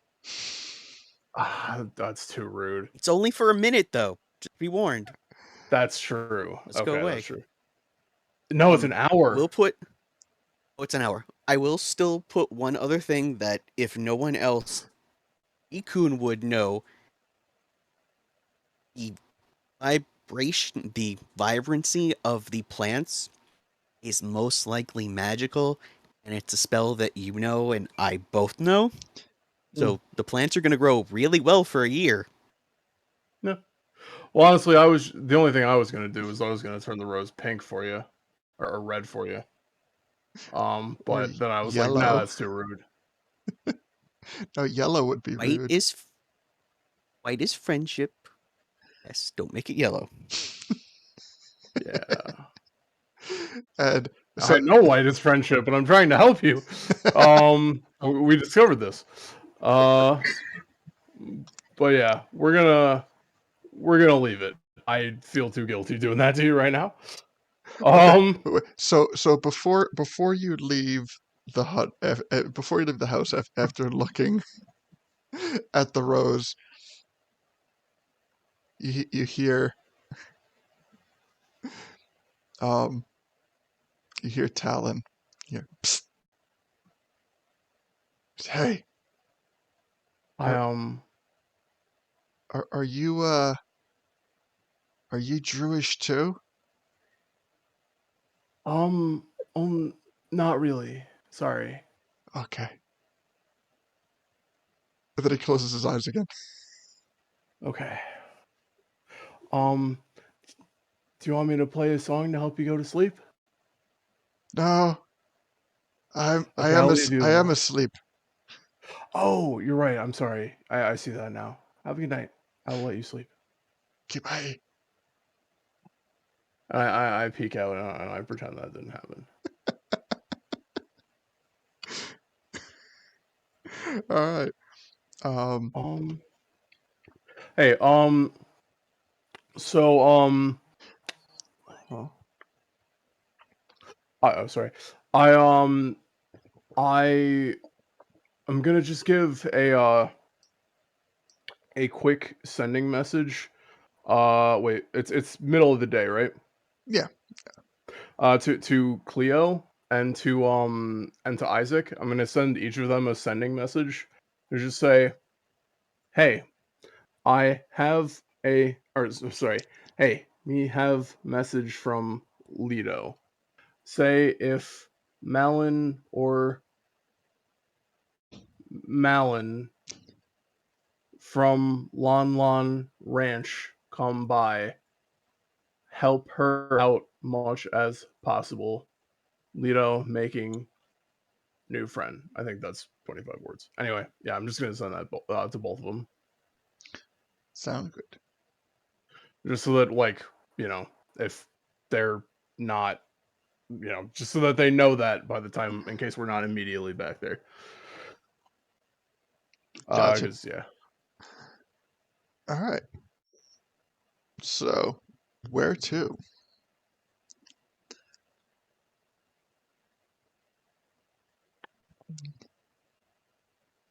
So, do you guys want to go to Time of day is Lake it? Hylia?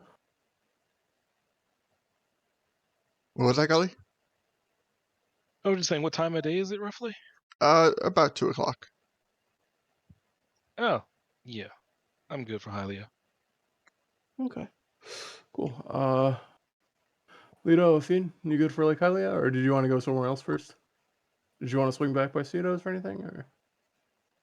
Lito's waiting outside, like Lon Lon, so he's not in sight at the moment. Lido He has literally left just the ranch. I look at Athene and I whisper, "Hey, he made the rose white. Should I make it red?" I wouldn't. I'd just leave it how Okay. he intends. Fair enough. Fair enough. Okay. All right. So, Lake Hylia. Sounds good. Okay. Mm-hmm. All right. I will mount Chimkin and I will I'll exit towards Lake Hylia. All right.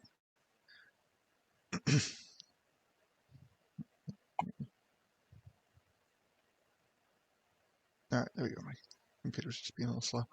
Um, All right, so Lake Hylia. Let's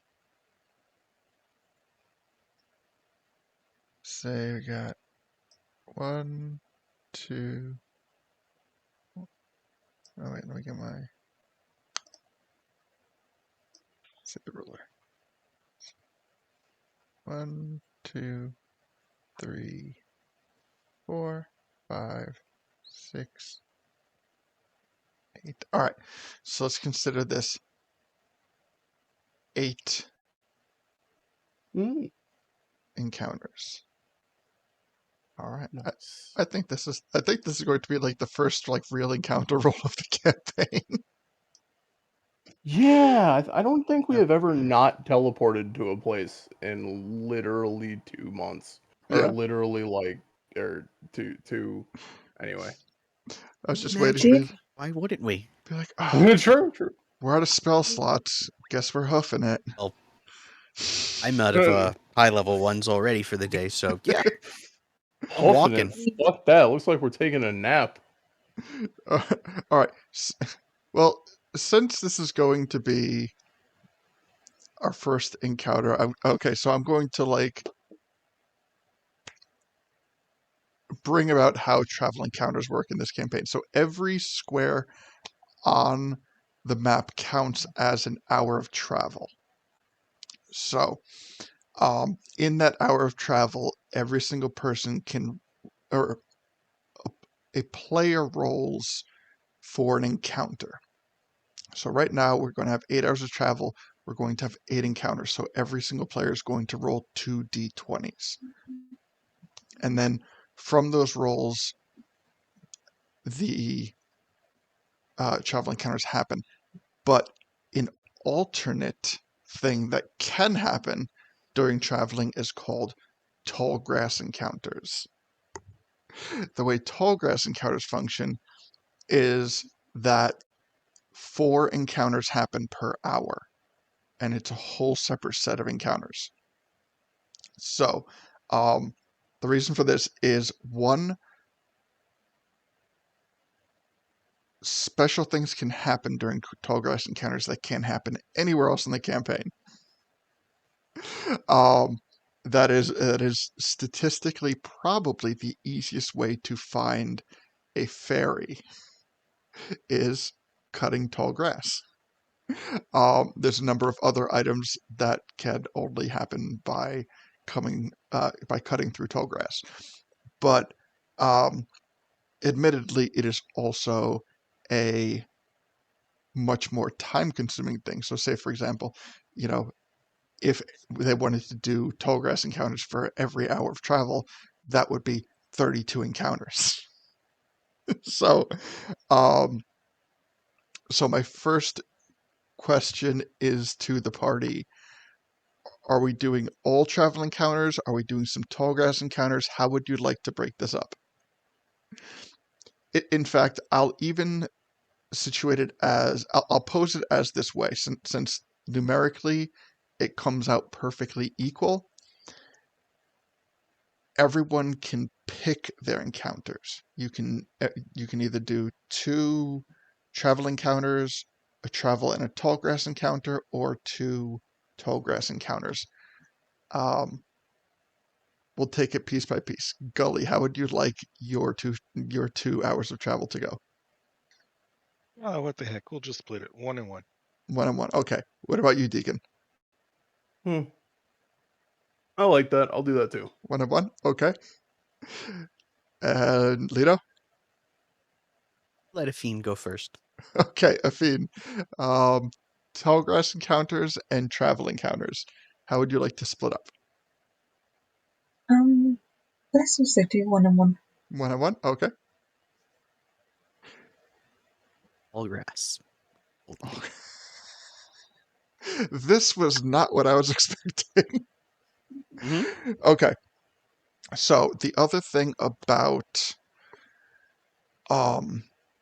traveling encounters is there's instances in travel encounters that are deemed no encounter. In the event of a no encounter roll, since it's an hour, players can use that hour to take a short rest. And that goes for the entire party, not just for the person who rolled a no encounter. All right. So we got Gully, would you like to roll the 4 tall grass encounters first or the travel encounter? Oh, let's go for grass. All right, give me 4 d20s. 4 d20s coming up. Maybe. All right. Let's see. And spread. 10, 5, and 7. Okay, so for 2 of those tall grass encounters, you find nothing. One of the tall grass encounters, you cut through a tuft of grass and you find a collection of rare flowers. So give me a d4 to determine how many rare flowers.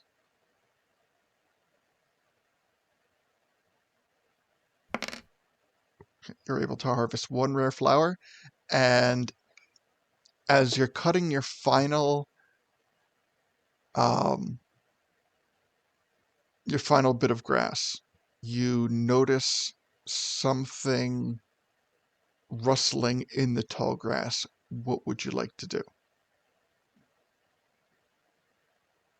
Oh, I want to investigate it Okay. or see what it is. Perception, see what it is, investigate, whatever. Okay. So let me. I actually have to look at the function of this because it's been a while. We're actually, because I've never done it. Oh, I don't have that spell. Never mind. I have to have you make a roll.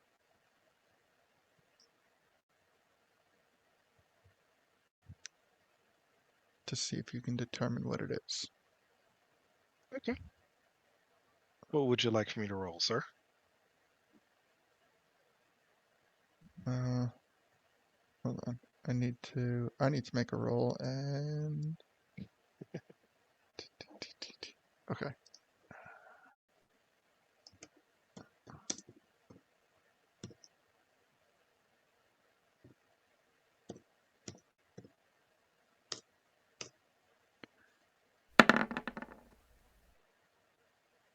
Okay.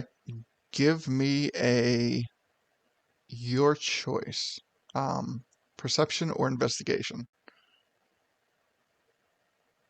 Perception.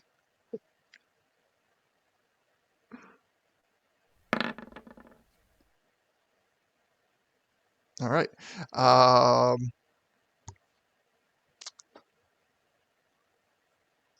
How close do you want to get to it? Says it. There's Um. definitely something moving around. Right now, let's say I'll put you at like 15 feet. So either say Alright. you're fine where you are, or you want to get 10 to 5 feet closer. Ah, man, I gotta get 5 feet close. Okay. All right. And now we're gonna get to that. So give me your Should have travel pulled out encounter. the sword and burned some of this grass. I'm sorry, just do what? Give me your travel encounter. All right, travel encounter. Oh, we're gonna make this fun. 4d4s again, right? I mean Oh, d20s. just 1d20. 1d20.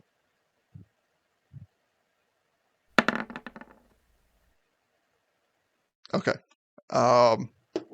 Okay, so right now we're sitting on at least one no encounter for a travel encounter, which means that we can, at any given point, we can take a short rest. So, I'm building the encounter like across all rolls. So, Deacon, give me 44s for your tall grass encounters. 44s or 40/20s? I'm sorry, yeah, 40/20s. I apologize. All good. 420 grass. Yeah, go ahead Nice. and make them 4d100, sir. Go ahead. Hell yeah. All right.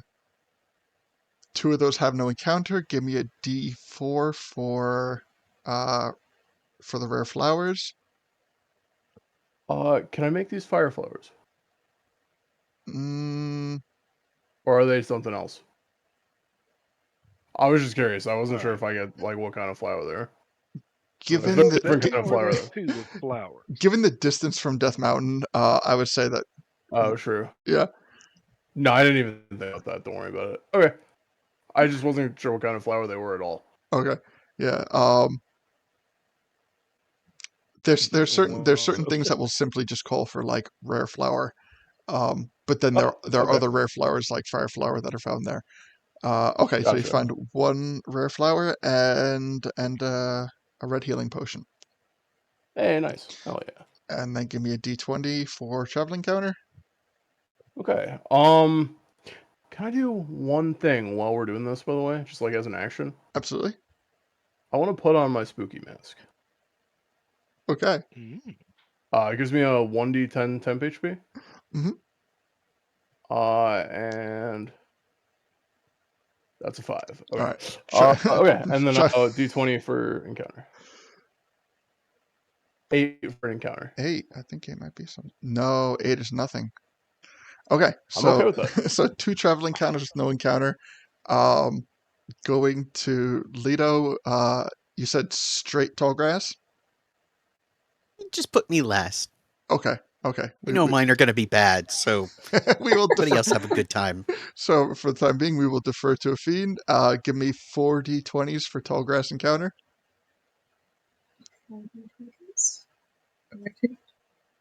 I'm on a fiend. Come Get something good. 2 Well, 19s, 2 so and that an 2 might be flowers. 8. All right. Let me see. So the 2 is nothing. The 8. Give me a D4. So 7 is flowers. 2. So as you're cutting the grass, you come across 2 wild cuckoos just kind of hopping around. Oh, cute. Would you like to do anything with them? I'm going to leave them be. I'm not quite hungry yet. Okay. And for your final encounter, you find a red rupee. So that is, I think a red's 20? Yeah, I think it's 20 rupees. 20 rupees, yeah. All right. And give me a d20 for travel encounter. 4 is no encounter. All right. We are getting lucky. All right. All right, Lito. Let's. Bring us home, sir. Let's see what you got. So 16 after all? 4, 8. Or is it just 8? No, because it's 2 encounters, so it's 8 d20s. So 8. Okay. And this is going to be fun. See how many bad things I can do. Oh, yeah. All right, let me do this by numerical value. So 1 is nothing, 6 is nothing, 7. Give me the 2 6s are nothing. 7. Give me a d4. Flowers. Yep. I always like flowers. Oh, good, because you got 3 of them. 11. Give me a d6.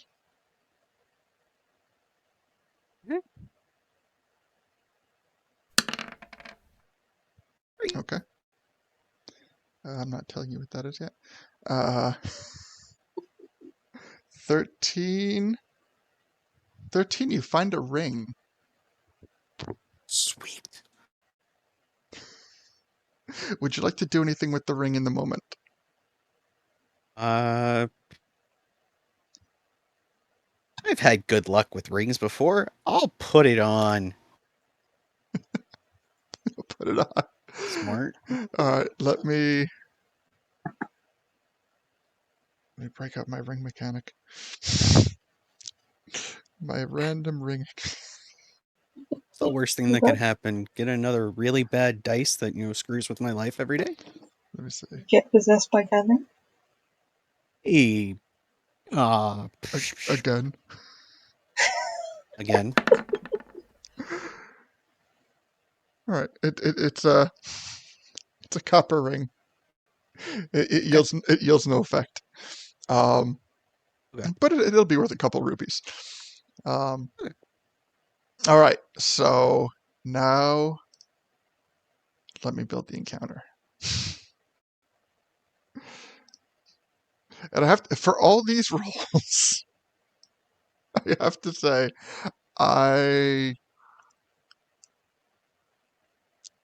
this is arguably probably like one of the tamest random encounters that I've ever had to like do.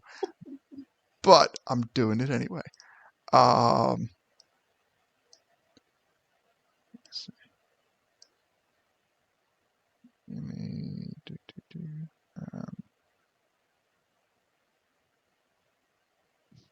that's there. And what was the D? 6 was 3. Okay.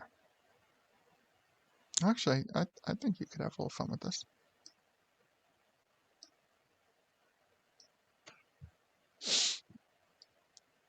All right. And what I'm going to have everybody do is put yourselves like I'm going to put you on the screen, but put yourselves like where you would be cutting the grass. Let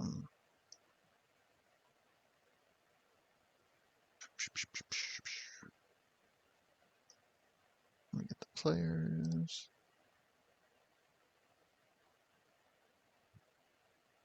Let's play it. Okay.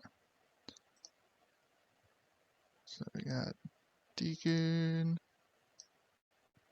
We got Lido. We got Fiend. Wait, where's that Lido? And where's Gully? There's Gully.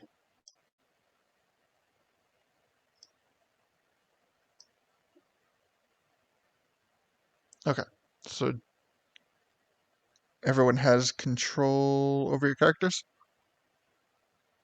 So I have 2 extras, by the way. Yep, I have control over both of them. What? It's actually. Hold on, let me There's fix. 2 Affiends and 2 Gullies on the screen. Alright, let me. It's fine. I got rid of the first.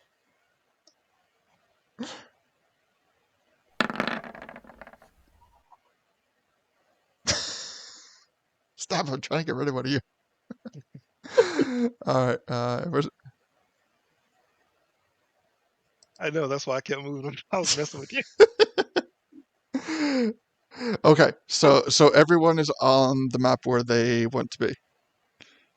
Mhm. Okay. Alright, so now I'm going to fine tune the encounter. Where's the layer button? Oh, there it is at the bottom.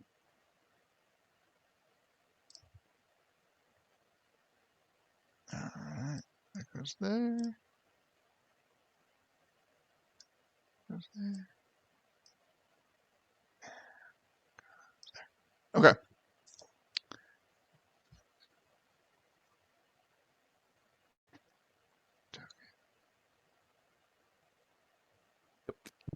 Token. Alright. So let's get initiative. Let me find where's the initiative button on there. Oh, there it is, turn order. Okay, so Gully, as you investigate the rustling of the in the tall grass, a chameleon Lizolfo comes out and makes a lunge for you. Mm. Hey, can you guys hear me? I'm sorry. I dropped my headphones and they almost broke. Oh, Mm. yeah, I can hear you just Yep, fine. yep, yep. Well, Oh. we hear you. Thank God. Phew, that was scary. Okay. Alright. Sorry. Are we doing initiative? I'm sorry. Yes, sir. Are you good where Chimkin is, by the way? Yeah, that's perfect. He's- I'll move okay. over to where she is. Thank you.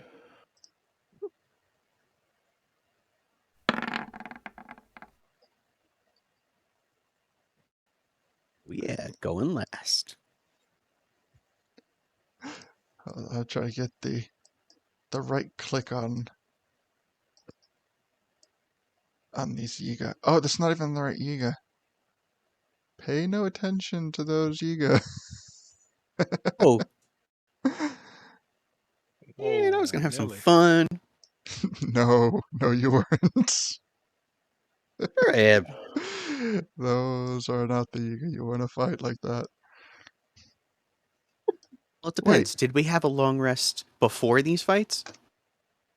honestly, that's your call. Because you do have, we did run across some, I mean, pretty much everyone. Oh wait, no, these are the right Yiga. I don't know why it's giving that. Anyway, we did have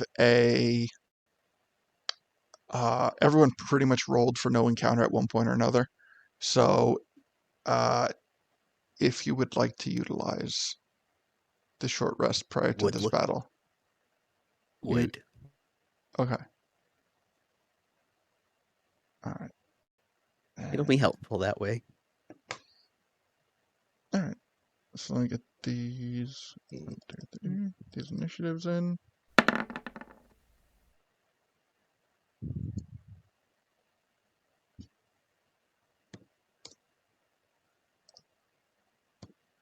Okay. So taking a short rest, everyone feel free to do what you need to do for your short rest.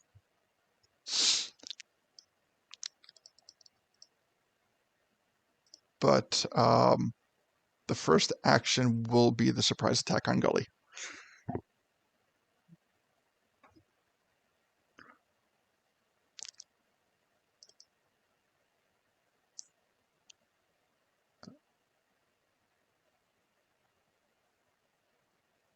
All right, so Gully, you start like chopping away at these at the tall grass, trying to figure out what that rustling is, and through the tall grass you see this just wet, sticky looking tongue kind of dart at you.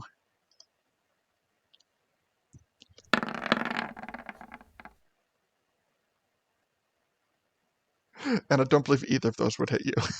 So Pull it back over and tell you that, yeah, neither of those would hit. all right, so you kind of like And of course, they're a disadvantage because of my cloak of displacement. nice. So you kind of like dodge out of the way of this tongue that flies out of the tall grass, and as the tongue retracts, this this creature starts to stand up, and you would recognize him as a chameleon Lizalfo. Hmm. So this green patterned lizard-like creature stands up in front of you with a spear in hand, and it has like one of those big giant horns atop its nose. Yeah. In comparison to my stature and body, how closely does he match up? I Is he about big as me or bigger? he is a medium-sized creature, but I would say he's not as tall as you. Darn, not enough skin. Okay, we can still probably get some By the pants out of this. by the way, Puck, you need to move the map. You're too high. Oh, sorry. Let me scoot back to my other screen. Um, let me fix that.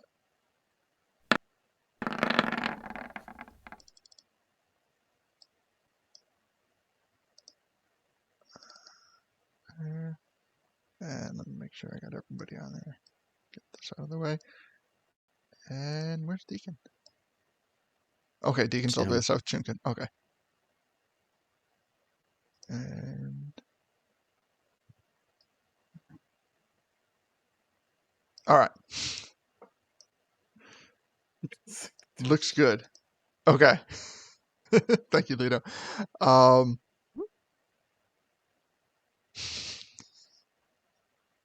Nice, Fuzzy. I just saw that. All right. So starting at the top of the order, we go to Gully. All right, so you flick that nasty tongue out at me? Are you crazy? And Gully is going to, you know what? You're already a shrimp. Let's just make you even more shrimpy. It's going to use the bonus action and invoke his giant might.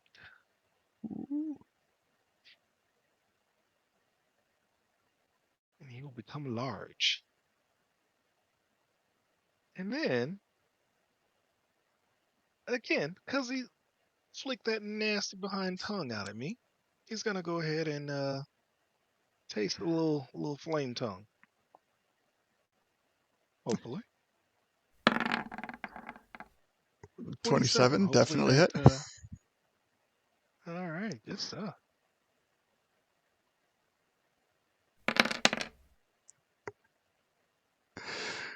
So you take stuff, your good flame stuff tongue indeed. sword and bring it down on this chameleon Lizalfo, and you first swipe cleave him clean in half. Oh, man. He is Well, dead. alrighty then. Let me get Yeah. Well, let's see. Lito, you got some things around you over there. Fine. You said you're fine. Oh yeah, I'll be fine. Eh, well, yeah. Even though you'll be fine, he's still gonna come your way. Okay. Oh shit! I forgot to roll for Chimkin. All right. And Puck, when you get a chance, go ahead and embiggen him. You got it. That's right. And that will No, end I'm my turn since I don't I'm have anyone else to swing at. bringing him this way. All right. Is that Chimkin? Yeah, sorry, forgot. I got you. And that's my turn. Heard. All right. Let me. Wait a minute. I got all sorts of weird stuff on this turn counter, don't I? Oh, this shows the last time we had an encounter. The Wait a last minute. the last time we had an encounter was the fire temple. Oh Yeah. wow. I Yeah. had Been a minute. I had Princess Juliet on here. I had Tico on here. Oh,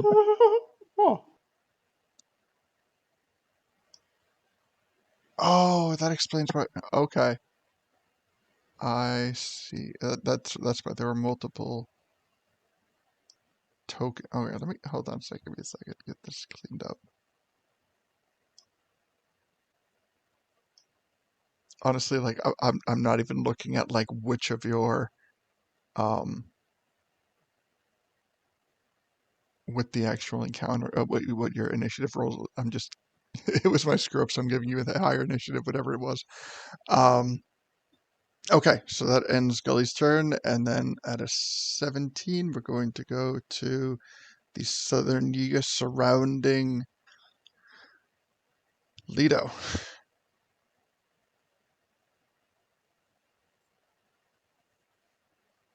Okay, so it's going to multi-attack on Lido, and it's going to have advantage.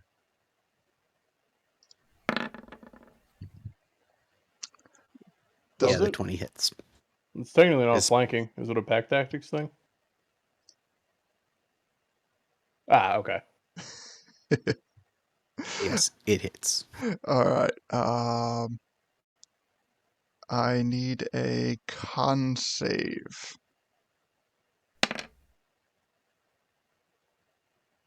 Okay. Oh, that'd be very bad. No, you're going to Oh, take no. 8 Still points fine. of piercing damage plus 6 points of poison damage. So 8 piercing, 6 poison. All right, now we're going to go to. Oh wait, that was first attack. Second attack. No. All right. Now we're going to go to a feed.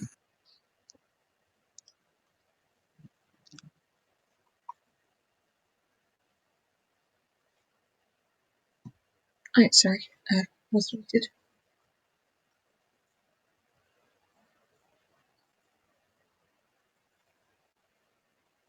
And now my mouse isn't working. Fantastic.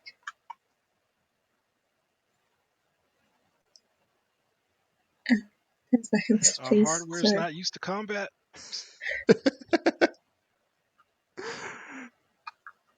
I'm so sorry. Nope, you're fine. And it's back. I'm going to move up here.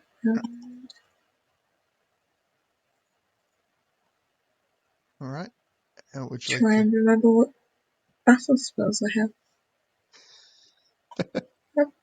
Let's go for a whole person on this Yiga. Hold person? Yep. All right. What's the The spell save should be 18. Wisdom.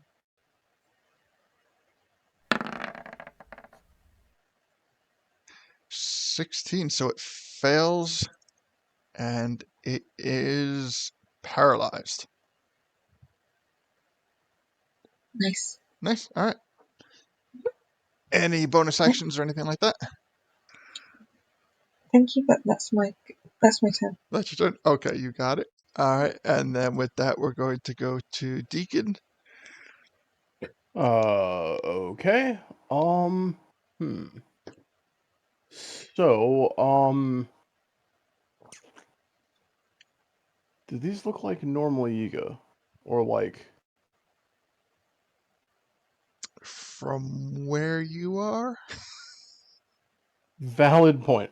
Okay, so I will take out my Kakariko bow, Mm-hmm. and as a bonus action, I will cast Swift Quiver. Okay. That allows me to not on this turn, but it transmutes my quiver, so it produces an endless supply of non-magical ammunition that seems to leap into my hand when I reach for it. On further turns, I can use a bonus action to make 2 additional weapon attacks with my quiver. With any weapon that uses ammo from this quiver. So for now, on the one that is on the left side of wait, which one is paralyzed actually? The one on the right side. Oh, okay. I'll make this on the right side then, just for posterity's sake. I'm going to make 2 weapon attacks with my new Kakariko bow. You are in a field. uh,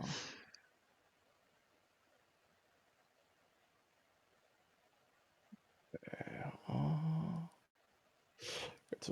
sorry. I'm gonna do sharpshooter because why not?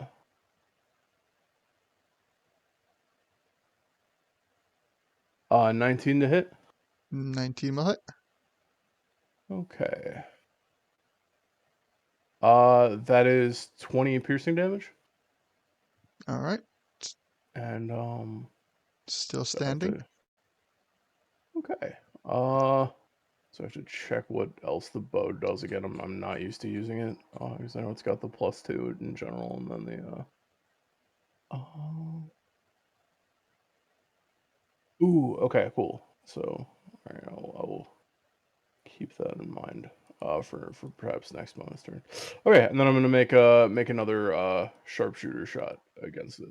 Same target. Yep. Sorry, finding everything. Okay. I'm going to take aim from the distance with the extra range I get from it being a proper bow, and 26 to hit. 26 will hit. 21 piercing damage. That will you see him just drop like a sack of potatoes. All too familiar.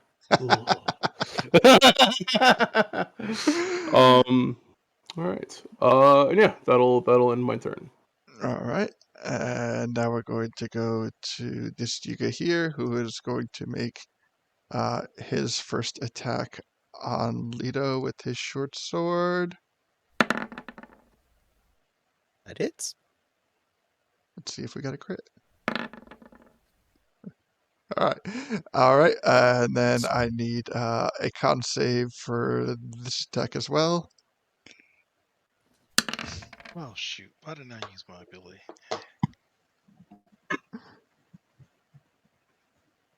Gotta remember this stuff.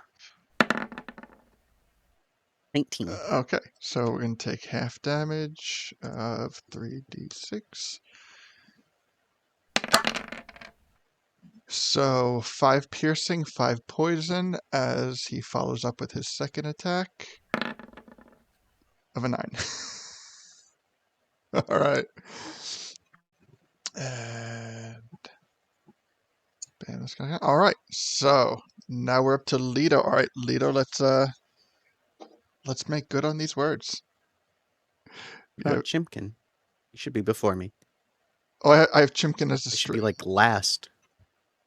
What's Chimkin's dex score? 15, I believe. Okay. Let me make absolutely sure. I forgot how to spell Griffin. Yeah, 15. Okay. So on my list, I have Leto as 12.8. I have Chimkin as 12.15. 12 point. Should 12 be point. an 8.18. That's what I rolled this time. Did you? Okay. Then I took the wrong thing off of Fine. the initiative order. Good. I said I was going to give you guys the higher ones, but all right. So Chimkin, we go to Chimkin. Okay, she is going to fly 80 feet. She's going to make a claw attack with advantage against the guy with the flanking advantage Mhm. against the one to the south of Leto. That's 18 to hit. 18 will hit. Okay, that's 13 slashing damage. All right. 13, I think. Yep, still looking okay. Okay, and then she's gonna do her peck. 19 to hit. 19 will hit. All right, she's gonna hit him with her beak and go bonk for another 8 points of damage. 8 points of damage. All right. It's still up. Not looking all that great though. Okay, that is the end of her turn. She'll flap at him Okay. Quick and question. walk angrily. Was Deacon on top of Chimkin? Yes, sorry. Okay. No, you're good. So I'm gonna. So right there's okay. Yeah, I'm just moved her on top of him. I'm sorry. Yep, you're good. All right. Now we go to Leto. All right. Okay. Yes, sir. You look and go, I had this plan and it was gonna be awesome, and now I guess I just have to kill you guys. So I will take out my shield so that way my AC is now a 20 instead of an 18. Mm-hmm. And I will take my Zora blade and wipe that guy out since I got flanking on him. All right. Yeah. You got it. Let's see it. Let's see.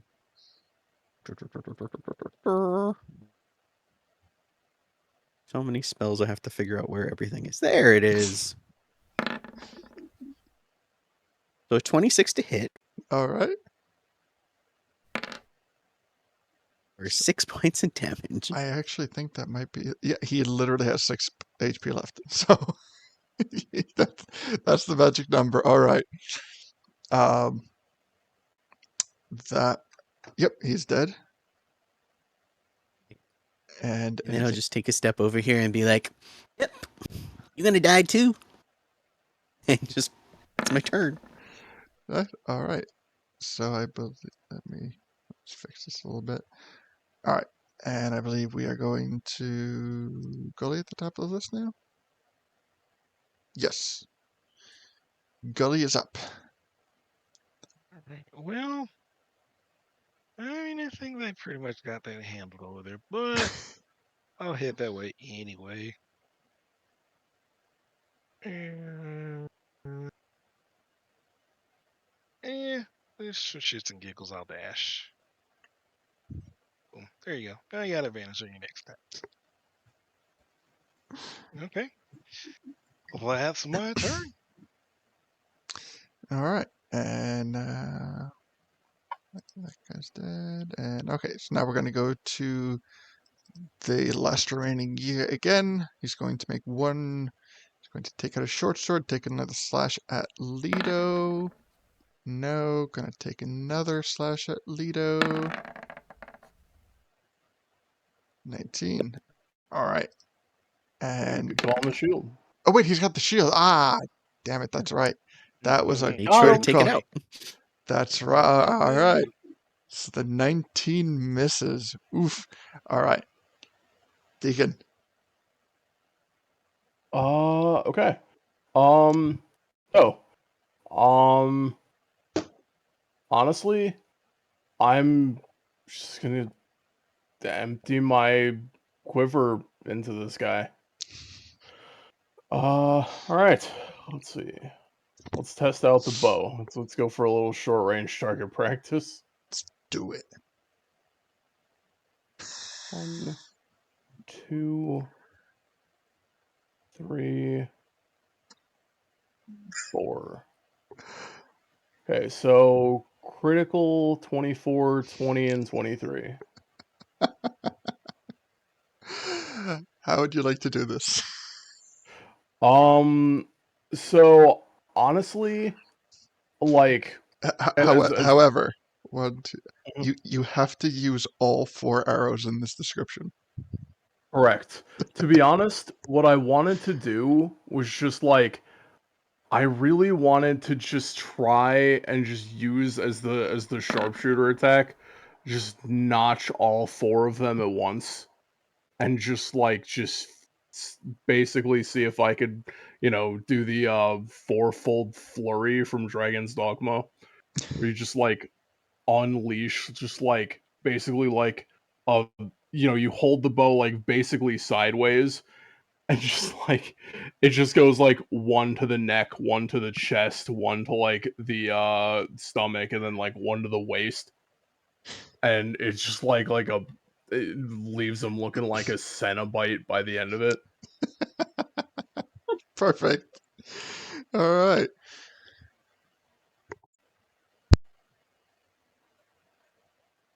Excuse me. So, I figured since magically guided arrows, you can do a little bit more spray and pray with this thing. yeah, definitely. So you just like release them all, and it just like right down the guy's body, and he has it in his fleeting life nothing but a brief moment for him to look down at his chest, and he goes, "Fuck," and falls over. Loved ya. So, congratulations, you have wrapped up this battlefield. What would you like to do now that the battle has concluded?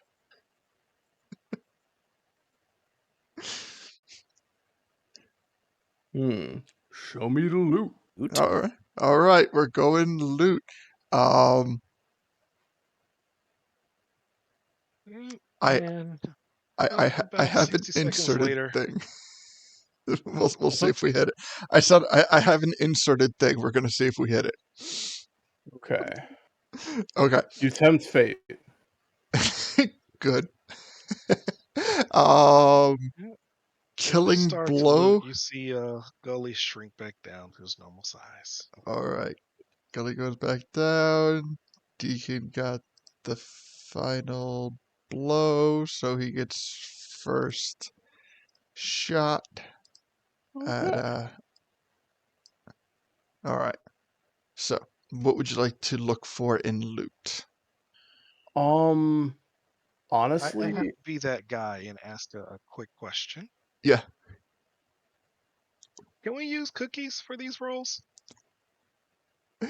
Yes, but Oh, snap. keep in mind that there will be that certain loot items will reflect the difficulty of the enemy. Gotcha. Okay. Gotcha. um, Okay. Also, as a reminder, pointing out if looking for weapons, finding the weapon of the enemy on the enemy is a DC 20. That includes okay. any listed inventory items that the enemy may have. Honestly, I did want to ask you, by next session, could you get me the rolls for the shuriken shooter that Lito got me? I meant to ask Oh, about that earlier in the session, but yeah. you asked me about that earlier, and I like the other. I forgot. Yeah, I will get that for you. Thanks, appreciate it. I still have like 50 shurikens, so I don't necessarily need to look for more right now, but like since we're fighting Yiga, it comes up again. I'm like, yeah, I wanna, yeah. Okay. But in the meantime, honestly, do I remember like the organ type stuff for the chameleon Lizalfos being like used for anything? I have like a vague out of character memory, but I don't know what it was. I mean, so when it comes to enemy dissection, creature dissection, Let me put it this way. Oh, uh, sorry. there are certain regions that you can get from standard things, hearts, kidneys, things like that. Um, Mhm, Not everything has an established recipe at the moment that's mhm, been like flushed out. But on top of that, for specific creatures such as Lizalfos, one of the specifically prized items is their horn. ooh, okay. Can I just briefly use another sending spell and ask Isaac if there are any parts of a chameleon Lizalfos that might be valuable to him? Yeah, absolutely. Okay, I'll pop a sending spell level 4 to just ask him that exact question. Okay. And he replies, horns. Absolutely. He says, just, not sticking to like the 25 things, I'm going to paraphrase. He says Mhm, that the horn is used for special potions, and he could make use of um, other organs, but he also kind of relays that in most of those situations, the other organs have just like a general application. Like a Okay. chameleon Lizalfos kidney might not differ greatly from a lightning Lizalfos or maybe even a moblin in certain situations. Okay. Cool. Thanks. So yeah, I guess I'm gonna try to get the chameleon Lizalfos horns. Okay. I'll try and get those with my search. All right. That's a sleight of hand. Excellent. I will harvest it. Not a problem. 34. Add that to your inventory. Okay. Add, was it everyone? I'm trying to, oh, God, it's been so long since we looted. It's, okay, so it's 3 loots Mhm. or 3 specific loots or 1 general. Okay, so you still have 2 specific uh, Okay. looting Um, options. can I take a go for rupees? Yeah, absolutely. Okay. Give me That's it. investigation. Investigation. Okie doke. Natural one. Give me a d4. Excellent. You find 2 rupees. Perfect. Perfect. Okay. I would like to look for Yiga poison, like specifically weapon applicable poison. Um, Or Before I do have they you not make do that it that roll, way? give me a give me a history check on this because I know it's something like you've dealt with before, but I'm going to see if it's something you readily remember. Okay. 19. So what you remember is that the weapons themselves come like pre-coded. Gotcha. Okay. But Fair enough. given the 19, you also remember what's behind the mask. That's true. That's true. Yes, yes, I remember what's behind the mask. Oh boy. Okay. Hmm.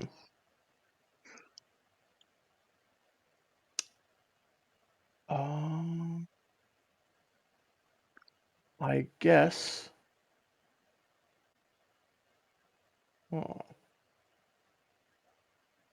I guess.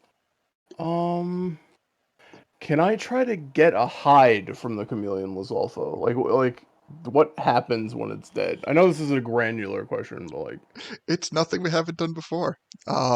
You want to skin it. yeah. Um, so yeah, that's a sleight of hand check, and um, yeah, just it 26. would quantify as a chameleon Lizalfo hide. Nice. I will find something to do with this when we next go to Ken's. Okay. That'll end my turn. I would, however, like to add one. Okay, so it's 2, 3, 4, I'd like to dish out a 4th level enhanced ability intelligence, just to give everybody advantage on their checks, and then since we've got some short rest coming up, I'll just give everybody a D12 inspiration to work with as well. Sounds good. All right, so everyone has advantage on intelligence checks. You have an additional D20, and since we're D12.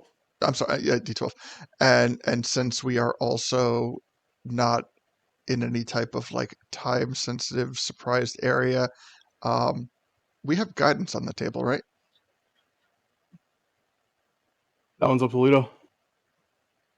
Yep. Okay, so guidance as well. Just say top. All right, so and what's the so that's a D4? D4. Okay, so we got advantage on any intelligence checks. We have a D12 plus a D4 on any checks. All right, so D12 is only a one-time thing, though. yeah, the D12 is only one. So. right. So okay, so Athena, I know we haven't done a lot of like battle looting, so just for like you and anybody else watching, I'm just going to like reiterate the looting function. So when a player loots post battle, they're not necessarily specifically looting only the enemies in front of them. They're also looting kind of like the general area as a whole. So things that might not typically be found on an enemy can possibly be found elsewhere on like in the surrounding area. When looting, you can either say that you want to do a general loot, and in the event that you do a general loot, I simply have you roll your investigation check and I determine what the loot you find is, or you can do 3 separate specific lootings, in which case you are looking for those things only. That includes, as we've seen,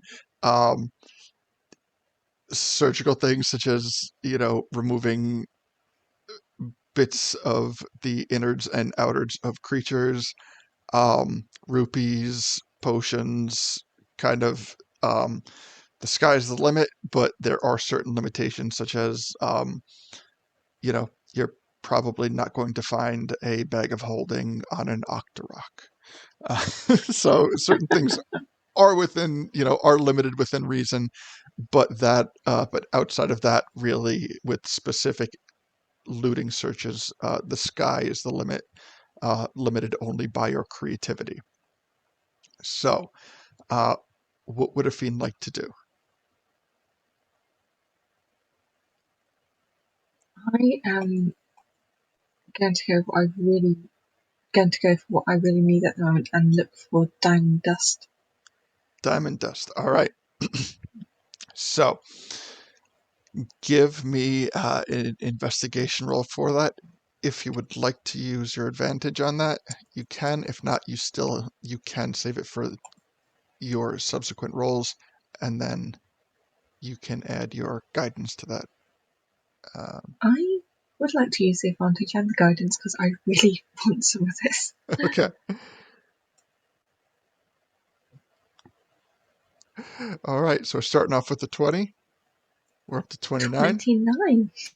And throw D4. throw a D4 on top of Oh, that, thank just you. just for shits and giggles. 31. 31.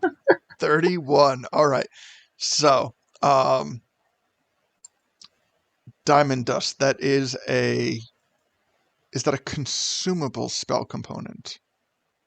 Yeah, it is. Yes. Yes. Okay. That's a really good roll, and I want to make sure I'm doing this properly. So, what spell is this like? Is a fiend kind of like looking to use this for? I'm looking for it for greater restoration. All right. Because with that roll, I don't want to just give you like 1. The spell would use gold pieces worth of diamond dust. All right. So that definitely.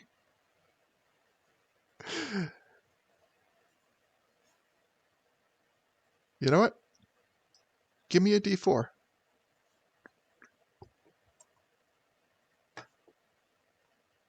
All right. So you are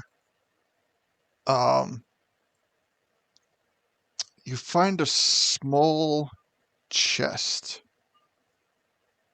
in kind of like tucked away in an adjacent tree. And as you go over and you open up the box, you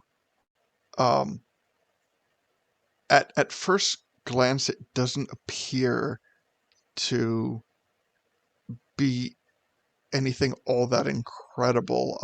If anything, it looks like something that, like, given like the plainness of the box and how kind of like haphazardly it was hidden, it almost feels as if it was something that like a child hid. But then you kind of take a closer look at it and you realize that there is um, three, what equates to 3,000 rupees of worth of diamond dust, which would equate to 300 gold pieces. So enough to craft greater restoration Wow. 3 times. And Uh, you still have 2 more searches. if he is going to squeal audibly before checking the box for any owner's markings, just to make sure she isn't just stealing this and she can return it before stealing it. Okay.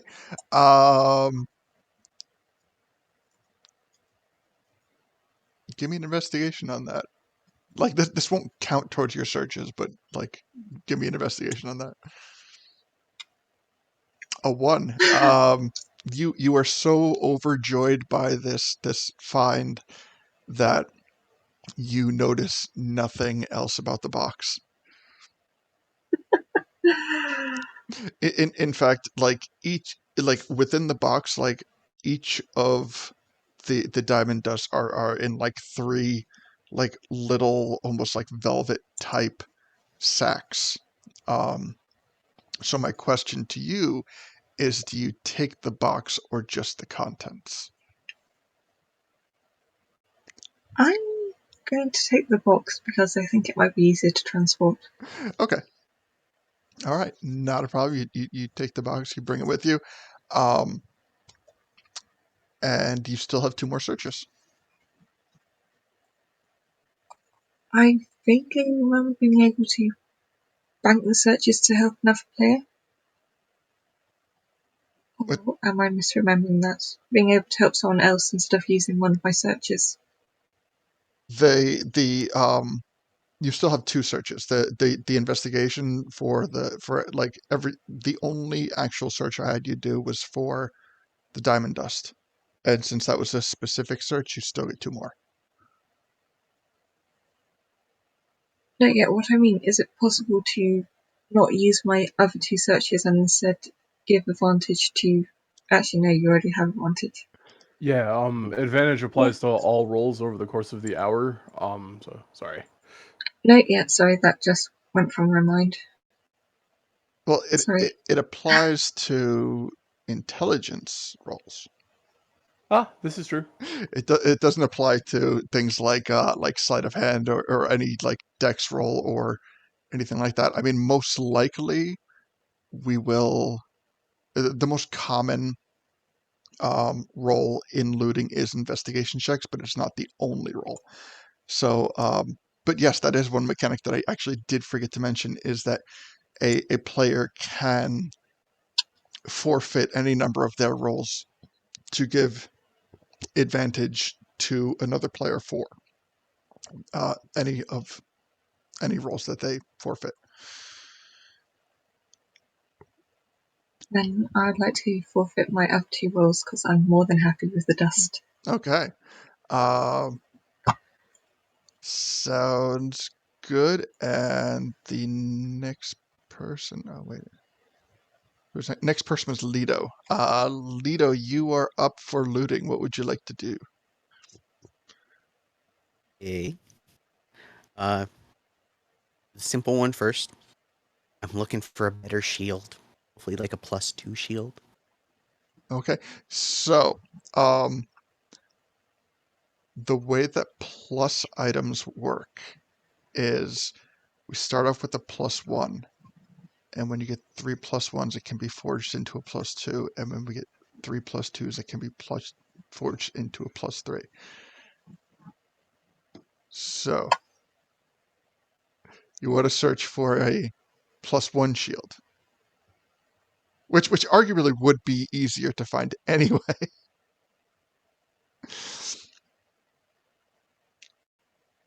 The thing is, there's no such thing as a +1 shield.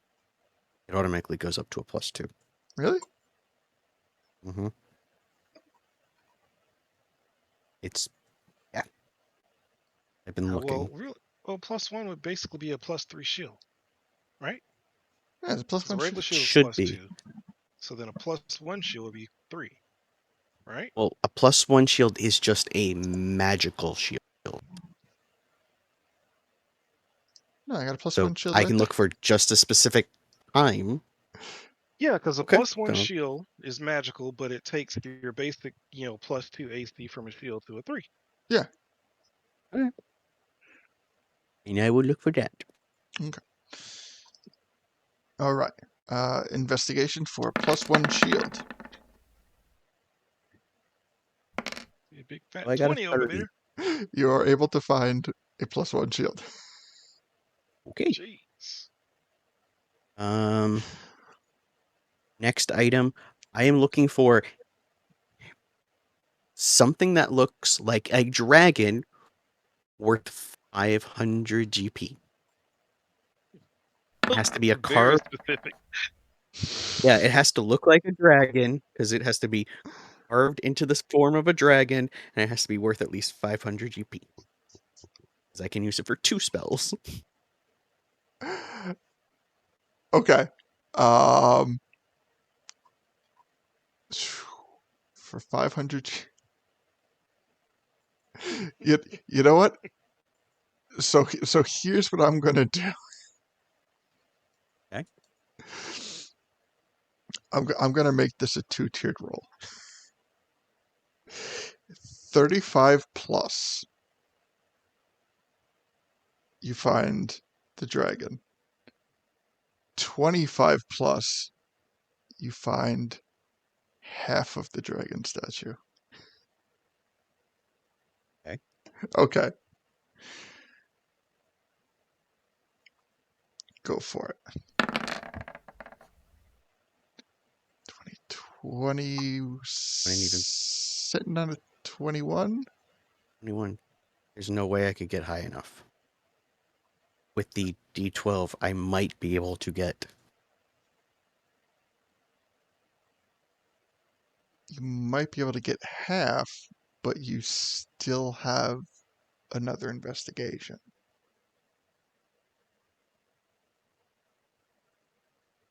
Because right now we're only at 1 investigation. We're at the +1 shield what you got. So this is your second investigation roll. Yeah, I didn't even make it. Cookie? Okay. I'm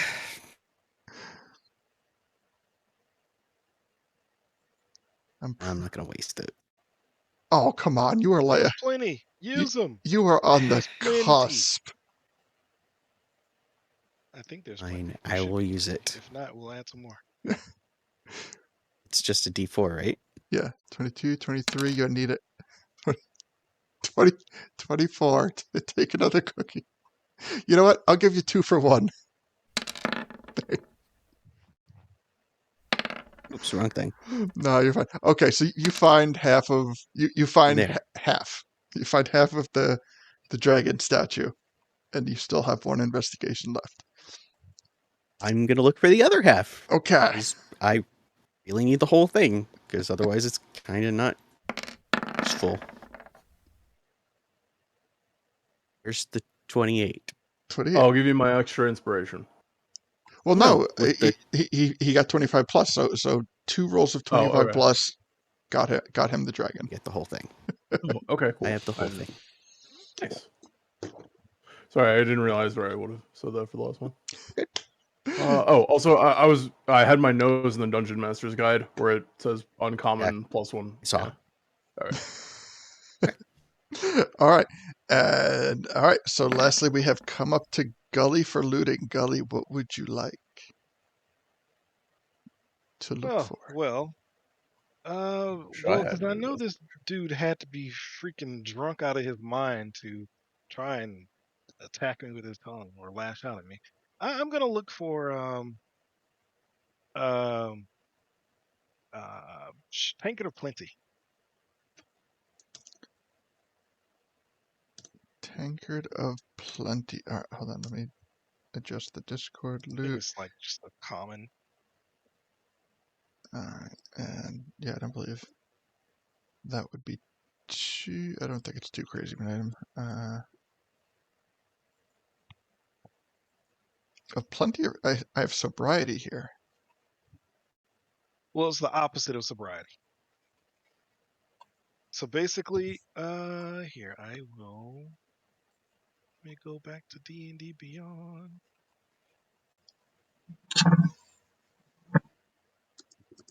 And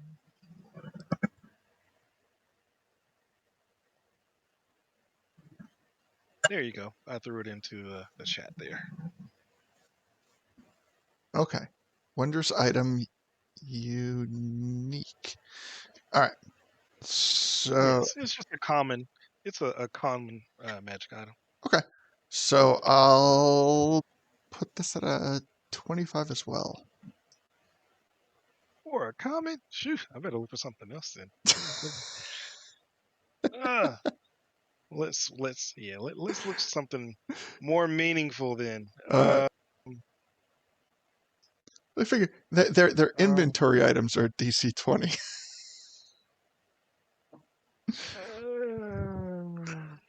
whatever. You know what? He needs that Tankard of Plenty. So All right. whatever. He's gonna go for it. All right. Investigation. Where are you? Investigation. Ooh, I have horrible investigation.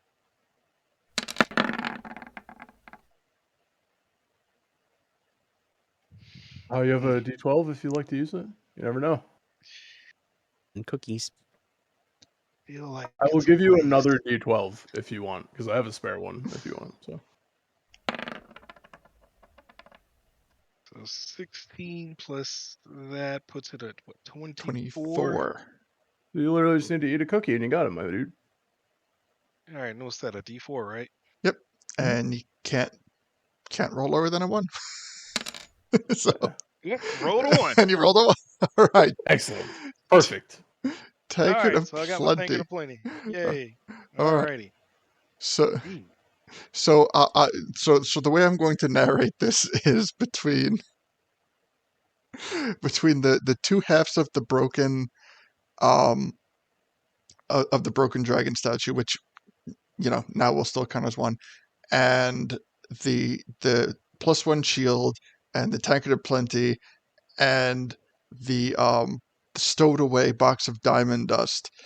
As you take another moment to kind of examine the surrounding area, you realize that you come across a busted wagon, and the aftermath that you kind of look at surrounding this wagon is that the enemies that you just killed, the Yiga and the Lizalfo. I mean, maybe the Lizalfo were just kind of there as a matter of circumstance, but the Yiga themselves were the ones who attacked this caravan. And it seems that you had just come by at the right time, not so much the right time as to rescue the people who were driving these goods around, but in the right time that the Yiga didn't make off with these items. So it was the best of a bad situation. Okay. All right. So let's see. With that, I believe we have. Let me just fix that. We have finished the. That was my first roll. Oh, I'm sorry. I apologize. Okay. Yes, you have 2 more. All right. So Sorry. second roll, we're gonna go for an eagle whistle, hmm and that is a rare item. So I'm Okay. sure that DC has gone up. D12 though, just in case. Alrighty. What? Oh, and I believe you have the Do you still have the guidance from earlier? Too? I forgot about Yeah, that. it's throwing it in there. Oh, okay. I didn't Just realize. I'm sorry. Sorry. Whew. So 17, and even with the 12, the highest I can get is a 29. Ah, dang. Uh, what the heck? Sure, you gave it to me. I'll roll it. D12. Throw it in there. 12, There we baby, go. 12.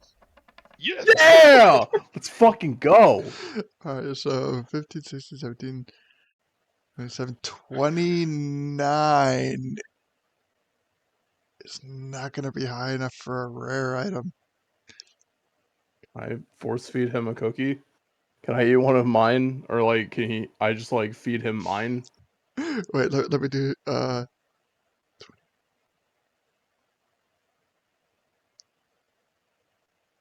Um. Because I don't want to. I'll just be straight up and say, like, 35 is the DC. It's going to take at least more than 1 cookie for this. Gotcha. So we'll take 2 cookies. All right. So magic number's 35. We're sitting 15, 25, 29. Okay. So we need 6 more points. 6 more points. All right, people. I'm pulling 3 cookies. I will give you my spirit energy. You can I roll guess them one that's at a what kind time. of is. All right. Excellent. Jesus. Good thing I went for 3. Yeah. All right.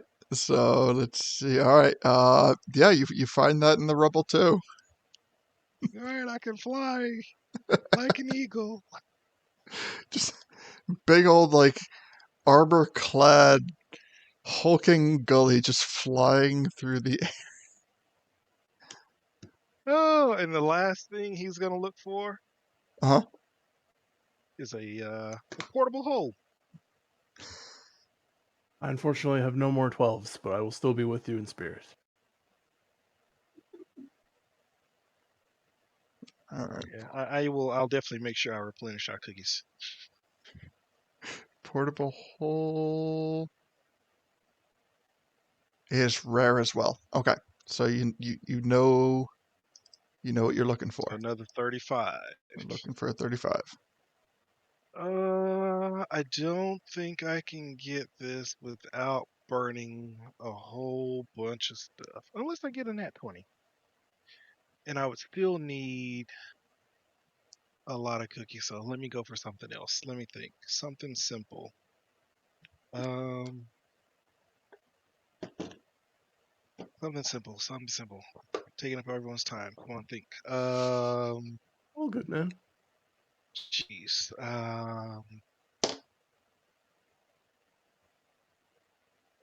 What do I I can give need? you an idea. I'm listening. Get boots of elven kind. That'll actually, since you're at disadvantage with stealth, that'll give you just a straight roll. And they're not Actually, attunement. no, my armor isn't because remember Well, Dekun made sure that homeboy hooked me up with special armor. then they would still give you advantage then. Just in case. But then I'll have to take off my Again. wing boots that give me a +10 to jump. Not like I'm really jumping around anyway, though. But you could. Yeah, But you could literally take them on and off, right? Because the wing boots aren't attunement yeah, either. they're just boots. Yeah, okay, boots of So- elven kind. All right. And Like common max. Where is it? Where are you? All right. Investigation. Yeah, they're uncommon. Uncommon, so we're looking at a Yeah. 30. I need something that's like 20, 25. Well, if you want to look for their inventory items, that would be a 20. If you want to look for a common magic item, that would be a 25.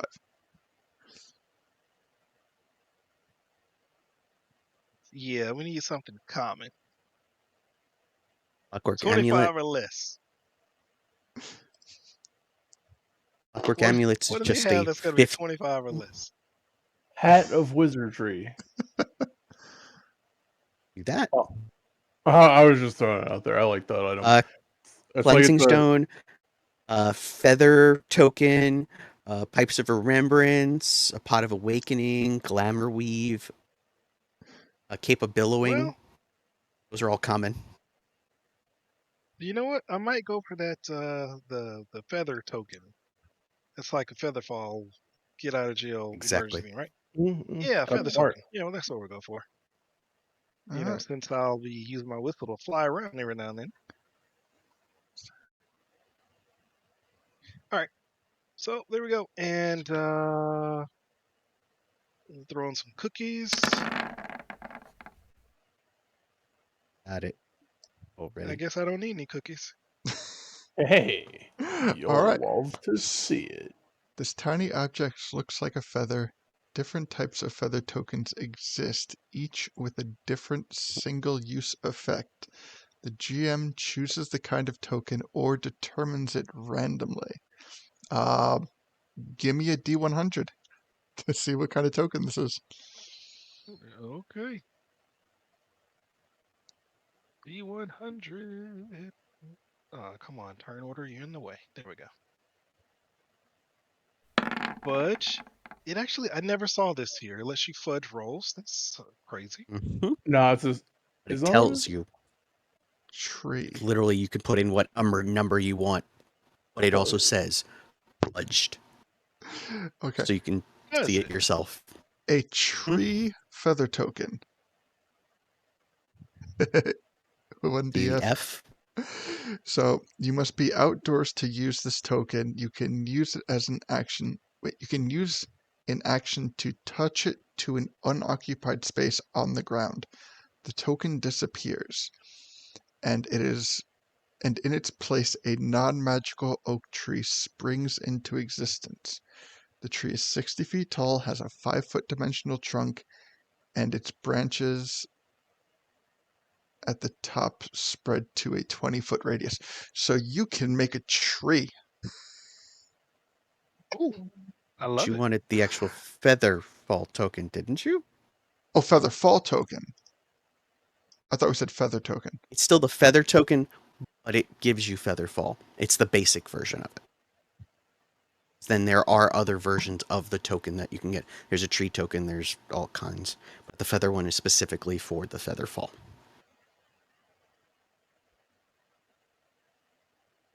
Are you talking about the ring of feather falling? No. No, it's feather fall No. token. It's a feather fall token. It's just called the feather token, though. And there are other versions of the token, but they're Yeah, there's like labeled Qual's as there's a feather tree. token, and then it There you has go. like a bunch of random events, and then there's just like feather token, and it's like this small metal disc is inscribed with the image of a feather. When you fall at least 20 feet while the token is on your person, you descend 60 feet per round and take no damage from falling. The token's magic is expended after you land, whereupon the disc becomes non-magical. It's a common magical item. Okay. I Yep, I apologize. threw it in the chat as well. Okay, yeah, okay. I was looking. Okay. Okay. Got you. My apologies. All right, so looting has concluded. And I would say at this point it is starting to like it's not late in the day, but the sky, it's late enough that the sky has begun to kind of dim. And given that you have now gotten so close to Lake Hylia on the map, you can see these beams of light that seem to be emanating from Lake Hylia. It's two separate beams of two different colors. Hmm. There's a red one and a green one. Would you like to enter Lake Hylia? Yeah. Let's see what's going on. Okay. It looks so pretty. What was that? Yeah, it looks so pretty. It does. You do get like a general feeling of like peacefulness as you witness this. And hold on, let me get over to my proper page. There we go. Okay. So you find yourselves in Lake Hylia, and through like the first thing you notice is that on the shore to Lake Hylia, you see Ronan and his husband, and they're working at this alchemy table. And in the center of Lake Hylia, where those who have been to Lake Hylia recall there formerly being a dock, and that dock is no longer present, but there is a small island, and on that island, there appear to be three statues: a left, center, and right. And the left and right statues have their beams of light coming from them, but the center statue does not. Welcome to Lake Hylia. Nice. All right, so we're not going to get too deep into this, but okay, the let's get first impressions. Let's start with Leto.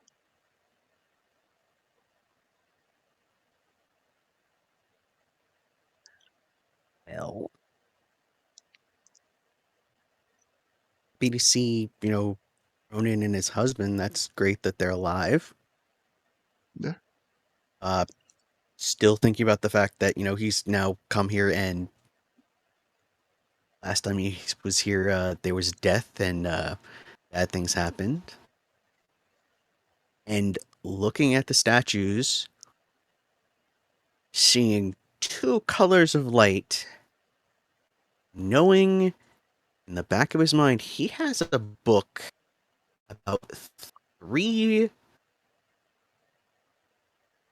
pieces that were different colors of light, and one of them is missing. So his brain is starting to have a panic attack.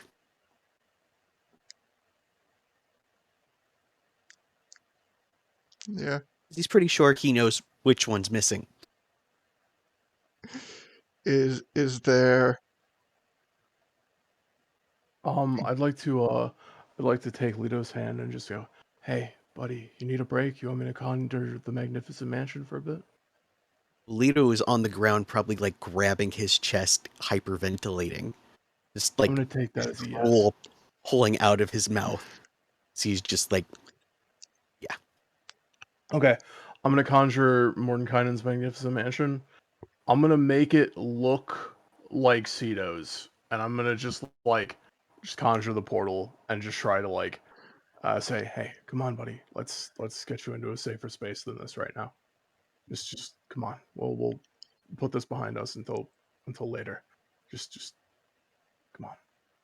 Crawl in. Yeah. Yeah, literally just carbon copy of Cedo's.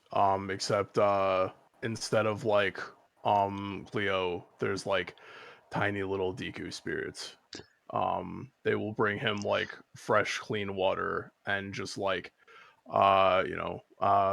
and help him mend his clothes and just kind of try to bring him distractions, like things to draw on, plans.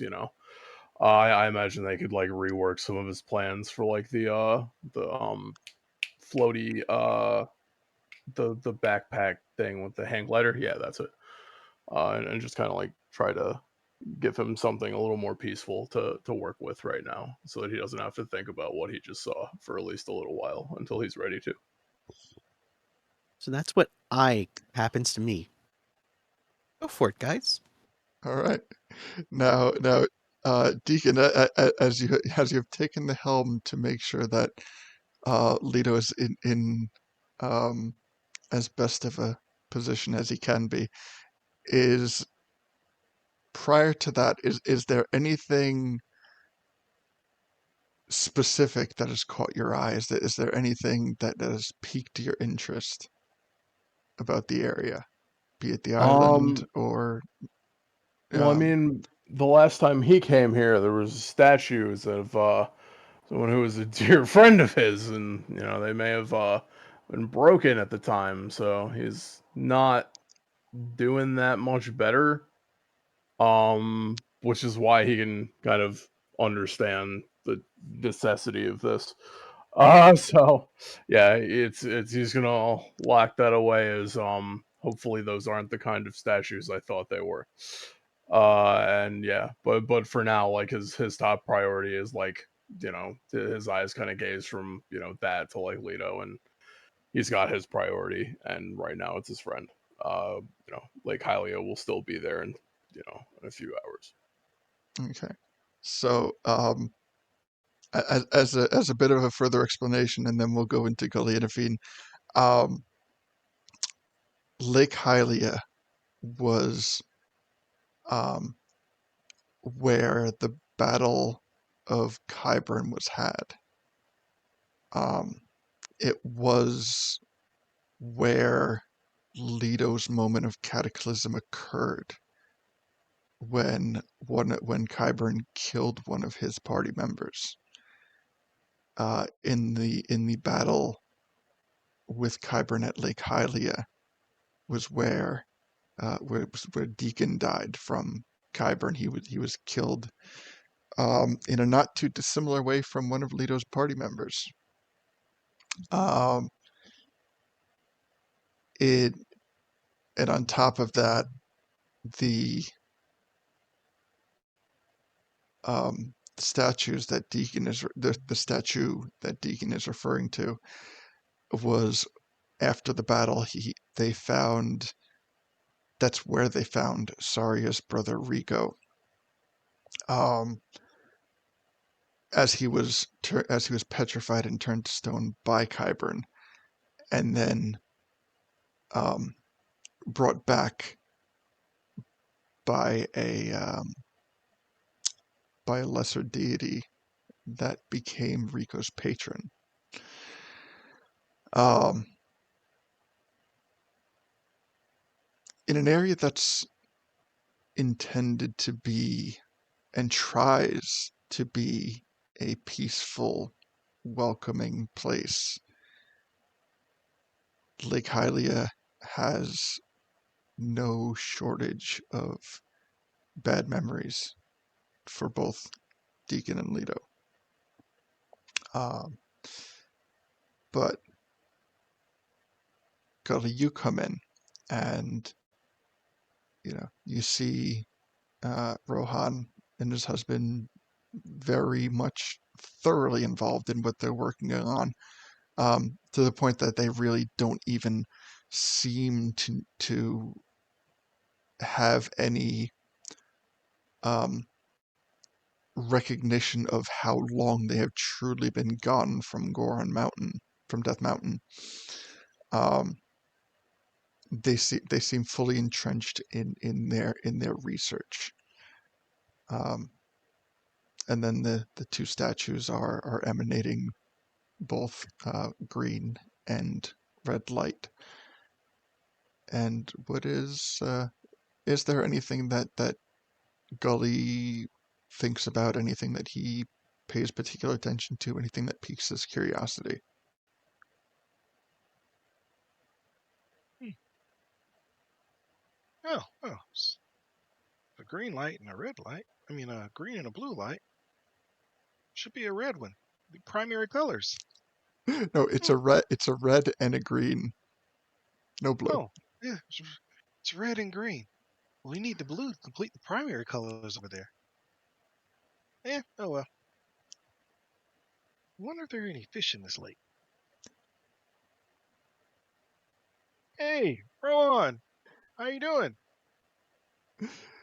And they kind of, he kind of like snaps to it. He's like, "Hey, golly, what brings you down here, my friend?" Uh, honestly, I don't know. Huh. I don't remember. I don't remember why we're here. I know we were just kind of like traveling around, wanted to see some new places. Um, and this is one of those spots, that we want to hit next. So here we are, and here you are. Yeah, there is no shortage of fascinating things about this lake. Really? Do Yeah. tell. Well, and he kind of like points to his table. He's like, we're right now we're kind of just testing out, the water, seeing if it has any abnormal properties. There's definitely something with it, but I can't quite pinpoint, this interesting abnormality about the water. But in some ways it seems to have. I don't think I'm, you know, a bit off my rocker, but the water feels like it's alive. There's some type of variable here that I'm just not seeing. And It feels alive. Well, yeah, water does move and flow. well, I no, mean, kind it of like it has life sometimes. I can swear in the moonlight it speaks to us. You've been sipping a little something, something over there, fellas. Well, this was our honeymoon originally. Wait, what do you mean originally? Did you get too caught up in work? And Rohan just gets like a real heavy like nudge to him, and he's like, "Yeah, Look, it's your honeymoon. You can only get caught up in work if both of you actually want to get caught up in work. And he looks at both of them. And he's like, "Well, he is the alchemist, so I thought he'd be really interested in it, but it just, I think I may have gotten away from myself a little bit." Yeah, why don't you go ahead, get some of that living water out there, have a drink, refresh yourself, and enjoy this beautiful lake. Look at this. This is gorgeous. And his husband goes, "It is turning out to be a very nice sunset." Oh, perfect time. Picnic at sunset. Hurry up. Come on, roll on.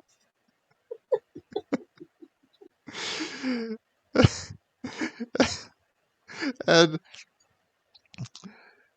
Rohan goes, "I suppose we can take a break for the rest of the night." Yes. Hurry up. You're going to miss this beautiful moment. Get going. Uh, and they Oh, do. don't worry. We'll be here to bug you when you're done. So they pick up a picnic basket that looks like it may have been prepared for, like the food hasn't spoiled, but it looks like it's like when they pick it up off of, excuse me, the grass. You notice that the indentation on the grass seems a little bit discolored where the picnic basket was sitting. Jeez, it's been there for a while. And you honestly get the impression that Rohan thinks they've only been there for a couple days, where in reality, chronologically, it's probably been like definitely over a month, probably pushing 2 at this point. Whoa, Nelly. Yeah. But nonetheless, Way to run ahead of them. they do take your advice, and they do kind of in this moment they do reconnect and they do kind of like find a more secluded place where they can enjoy each other in the sunset. And Wow. yeah, So here's the anything you want to look at now that they've vacated the area? not that I'm gonna snoop around their stuff. I mean, I'm actually, pretty curious about those the statues. Like it's so odd. I mean, it's only two of the primary colors. So looking at the statues, the things that you do notice is that there are 3 statues, and there's only lights coming out of 2 of the 3 statues. The thing about the center statue is there appear each of in front of each of them is a stone tablet of sorts. And actually, let me zoom in on it a little bit. The center tablet seems to be broken. Hmm.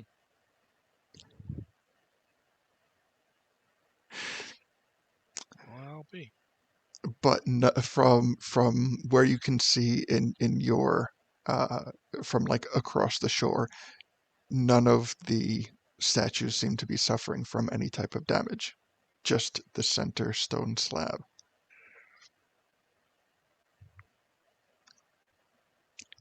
Interesting. Yeah, I'll cast Walk on Water and walk over there. Okay. That's if I had Walk on Water spell. Oh, Which you I don't don't. have it? If you had boots of water walking. But I have a Whistle of Flying with Eagle Whistle. Hell yeah. All right. So, you know what? Let's pause this just for a quick second because I want to address Afine on this too. So, Afine, what are you gathering from this whole situation? Honestly, her first thoughts would be, well, I wonder how long it would take me to swim across that. It wouldn't take you very long at all, in fact. In terms of distance, it would take you less than a minute easily. Huh. Would you like But to try? honestly, yes. Okay. So you kind of like having these statues pique your interest as well. You jump in the water to swim across to them, and the I'm going to say that this is not uh, something entirely strange for you at this point. But the moment that you jump in the water and you start swimming, you feel that someone or something is swimming right beside you. And the moment that you look, it relocates its position. So if you feel it on your left and you look to the left, then you feel it on the right. If you look to the right, then you feel it beneath you. And it is perfectly keeping pace with you as you swim. I'm casting See Invisible to try and catch sight of it. Just seeing if that helps at all. Okay. You cast the invisible, and it does not change anything that you view. Okay. I think that's just me flying above you. That's all. At this point, Gully is flying above you with the whistle. And Gully, in fact, like you may notice, like some abnormal swimming behavior from Afine as you're both kind of like crossing this area simultaneously coming to the island. I- At one point you even kind of like feel something kind of like grasp your like calf area and sort of like slide down to your ankle, and the moment that you kick it, like kick your leg, it dissipates as if it was never there. Like it doesn't let go, it dissipates. You feel no resistance from this action. You don't feel as if it is trying to like tug on you.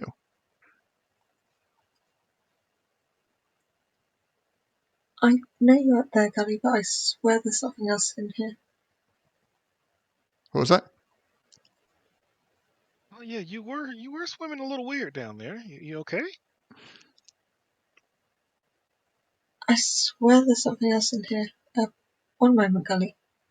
I think it's going to dive below the surface and swim down to about midway between the bottom and the surface. Mhm. The swimming down the lake seems abnormally dark. Like it gets like as you swim down, it gets darker probably more quickly than it should. As is something that you notice. Do you have dark vision? I do not, but I do have the light cantrip. Okay. Um, what do you cast it on? Let's go for. Let's be stupid. Let's cast it on my necklace. All right, casting it on your necklace. So you get like a nice radiant view of around you, and the deeper you get, the more um I'm trying to not use words like violent, but like forceful, like insistent that this entity is getting with you. And the deeper you get, the deeper you get, the more you realize that it's not trying to drag you down. It's trying to drag you up. It doesn't want you to go down. At no point can I stress enough that you do not feel any sense of aggression. You don't feel any sense of danger. But there is undeniably something in this lake.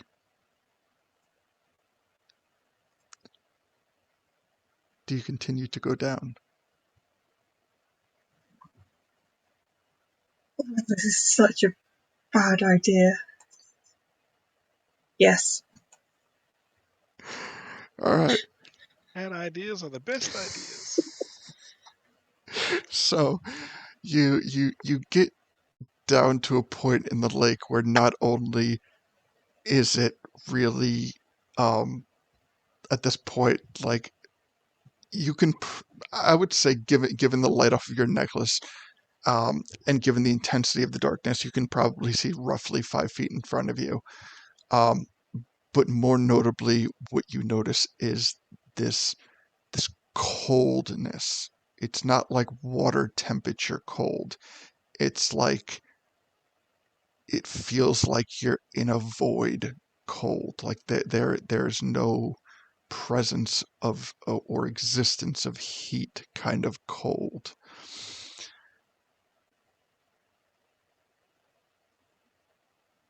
And then as the moment that you start to slow down, this thing comes out of nowhere and grabs you by the shoulders, and all you can see from your necklace is the light, is just the 5 feet, which really just gives you enough to see a little bit of the skin on its arms and its face. And it has empty eye sockets, stringy hair,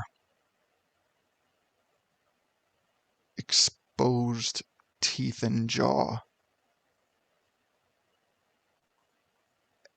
and it looks at you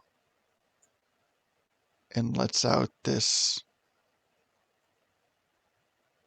like, telepathic shriek.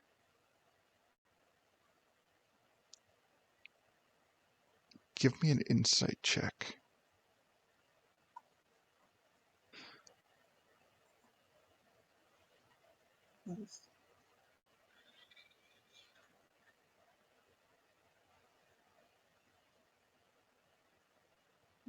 Anyone mind if I ate a cookie just to try and get that out a little bit?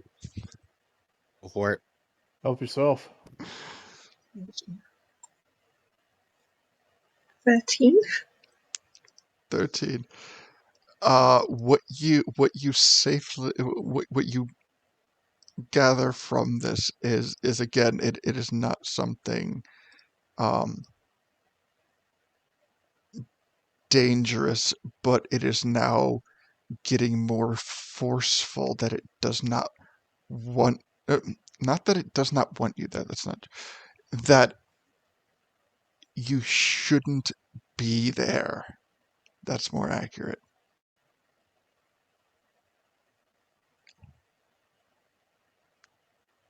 I- Even as it physically touches you, it's not forcing you to do anything. As it grabs your shoulders, it cannot manipulate you in any direction whatsoever. You can feel the presence of these thin, elongated fingers kind of wrapping around your shoulder, but it has no sway in controlling your movement. I am definitely going to try and start swimming away and swimming up. Well, at this point, you are roughly, I would say, probably 20 feet from the bottom of the lake.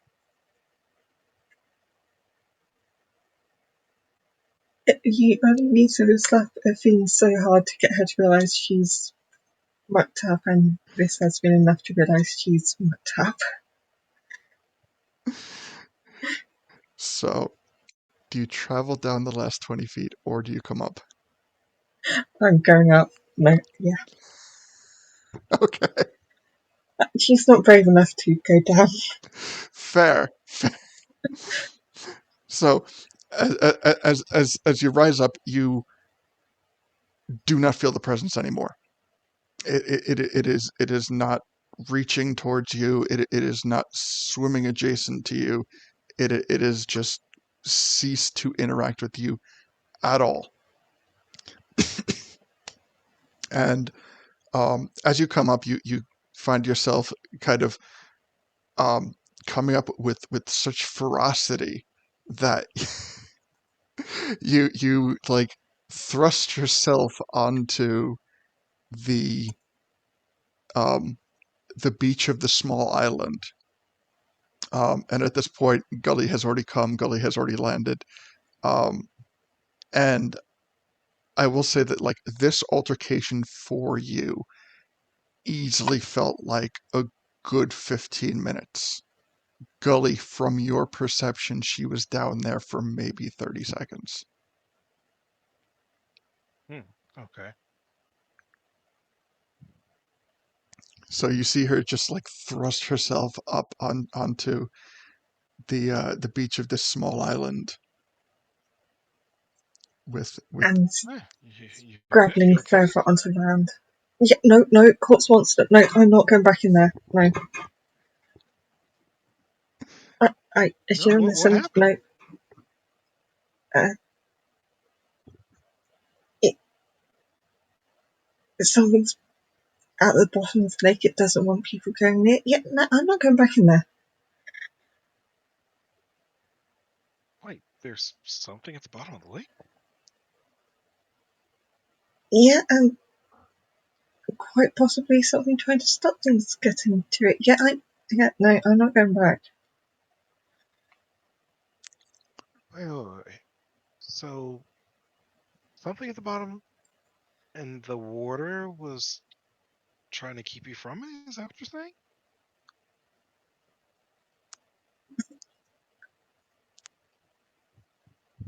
You know how I said earlier something was touching me in the water, something was down there with me? I believe that thing was trying to stop me getting to the bottom of the lake, and that thing looks like a corpse.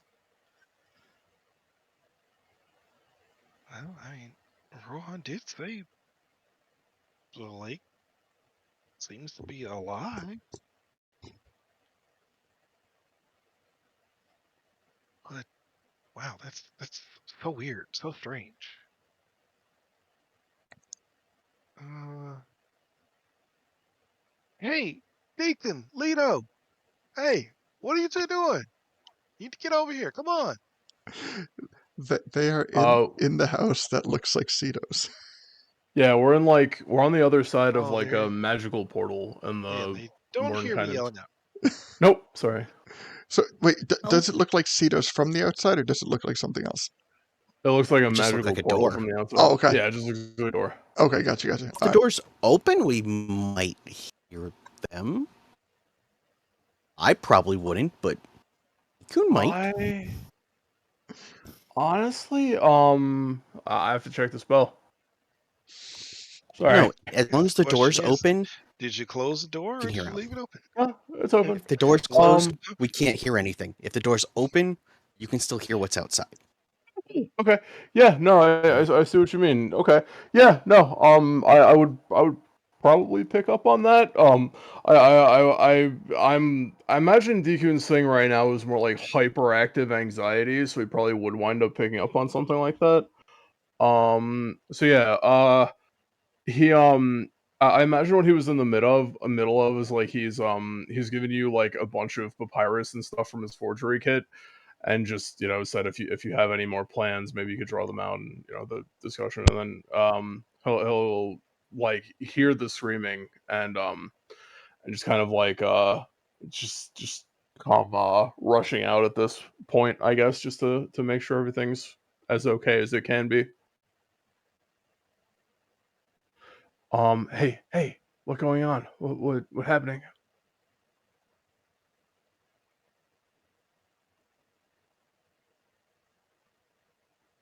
Well, Rohan mentioned something about, the lake being potentially alive or feeling alive. And then, I mean, Afine, Something's she had a really weird experience when she was trying to swim over here. Oh, um, did you relay him the thing about the voodoo looking thing? Yep.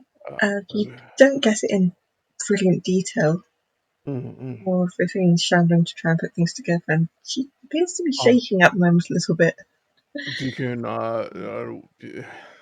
Deacon kind of he walks over and he takes her hand and he goes, "Hey, um, I know it not seem like it, but everything is going to be okay.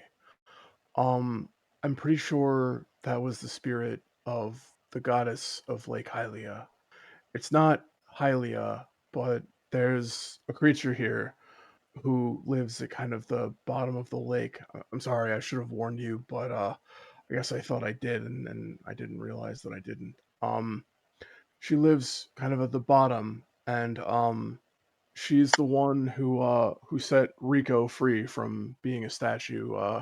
She was his patron as a warlock. So she gave him arms back when he had none. Um, so I can promise you that while it may have been scary, she can be scary, but she never meant you any harm. She never meant you any danger, and things are gonna be okay. Like you're safe now. You're safe. Okay. And he tries to give you like a hug, like really tight as he talks. Okay, thank you, Deacon. Sorry, No, it's okay. I should have listened to it. It's okay. I know it's hard to resist certain things. I've tried to have a look down there myself, and yeah, I don't think I had the same experience, but it didn't go well for me either. Um, Hmm. he turns to look over at Gully, and he says, "Are you okay, Gully? Is everything okay?" Cannonball! He's gonna start throwing. No, I'm just. uh, okay. Um, how are Rohan and the alchemist? Oh, they're good. I mean, they got a little distracted from their original purpose of being on holiday. Well, not holiday, on their honeymoon, and they got Mm, caught up with work. Like mm. that. So I tried to, usher them off so they can, enjoy this beautiful sunset that's upon us. But yeah, they came to enjoy themselves and got completely wrapped up in work. That is rough. Sometimes that's the worst fate of all of us, maybe. Hey, maybe since they're gonna chill, we and looking around is probably only gonna get spookier as night goes on. Maybe we should just kind of chill in the mansion for the night, or and maybe we could tackle things tomorrow and just kind of get the better of things and chat with Rohan and such in the morning. I mean, we're right here at these statues, but yeah, sure, we can come back in the morning. Well, if you want, you can take a peek at them, but I No, no, no, no, no. Just I'll wait till tomorrow, even though it's right here in front of me. sorry, Gully. Um, but yeah. Uh, so yeah. Well, Aveen, Deacon, wait, how'd you get over here? I looked up and you were here. Me? Yeah. I heard you yelling, and I ran very fast and stealthy because I am very small and I am out of your field of vision. A little I puddle You ran on jumper. the water? Yeah, Oh wow, that's super cool. Deku Trubs can do that Uh, actually. If I sprint, I can hop across the water. well, how about that? Well, Afine, instead of swimming back, you want me to fly you back across? thank you, but it's fine. I can swim back. I You should sure? probably apologize anyway for bothering these lake spirit. No, no, it's quite all right. But I think I'm gonna hang back here just for a second so I can. I want to see Deacon run across the water. Okay. Right. So, yeah. I as long as I take the dash action, I have a little DQ hop. And yeah, as long as I can take the dash action, I can move across the top of water as if it was a solid surface. I every 5 feet, I like kind of bounce off the surface of the water with my tiny little legs and my tiny little not breaking the surface tension because I only weigh a couple pounds. So after you get about halfway, uh, Gully, takes off, with his whistle, s- blowing the whistle as he flies across behind you. Then yeah, over in front of you to land on the other side to finish watching this cute little sight of you hopping on water. He does like a little tiny spinny bounce as he like gets closer to land. Um, actually, Deacon, that's like the coolest thing ever, dude. oh, thank you, Gully. I only got to use this once in our entire adventure before today. It's kind of a shame. I would have liked to use this more often. It is fun. We I we've gotta venture around more water just so I can see this. This is so cool. thank you, Gully. I appreciate it. I love doing it too. It is very fun. What other little hidden talents you've been holding out on us? This one is my favorite by far. I Um, love I, it. thank Yes, you. it's a good one. I can't wait. Honestly, I was hoping I'd get more use out of it in the water temple, but then there was less water than I expected. So Well, yeah. That's life, man, I tell you. I expected the water temple to be much like the fire temple, but with the fire temple had lava, and then the water temple would have water, but it didn't work like that. The water temple had Yeah, very well, solid water. you probably don't want to try that in the fire temple all over again. I don't think that would No, go too well. no. Oh no, I am very flammable, especially my tiny little feet. Yeah, yeah. Good thing you didn't attempt this there. um, But I'm glad I got to see it. I'm marking this day in my calendar. thanks, Silly. Me too. But yeah, Has I the made fan made it over here yet? Okay. So Deacon and Gully have made it across. Um, Efin, as you go across, do you just head straight across, or is there anything special? I'm trying to be respectful and keeping very close to the surface of the lake. Okay. At one point, actually speaking loudly underwater, I'm sorry for not listening to you. And for calling you a corpse-looking thing.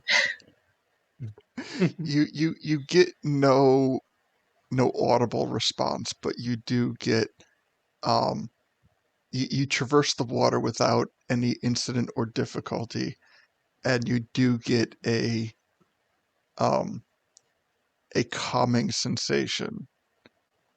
In fact, you get the calmness that you feel is um it gives you this thought that like this is what people think of when they speak of the peacefulness of Lake Hylia.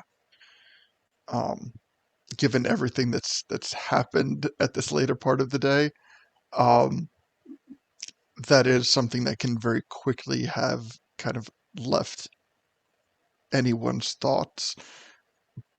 But in traversing the water, you do get a sense of peacefulness, maybe even a little bit of like serenity, just calmness, and um, you are confident that your uh, apology was accepted.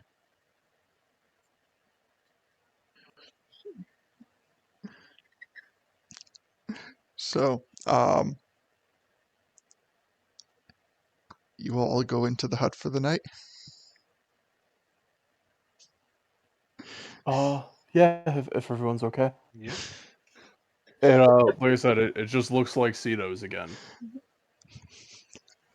On second plant, on like second like glance, like the plants are like not real like they are at Cetos. Like they're all just kind of like indescribable, like basically like everything is tea leaves somehow, or at least tea flavored. Um, but like it looks the part. Fair. So all of you being familiar with the general layout of Cedos and having spent many nights there yourselves, um, you have absolutely no difficulty settling in and finding your areas to rest for the night. Um,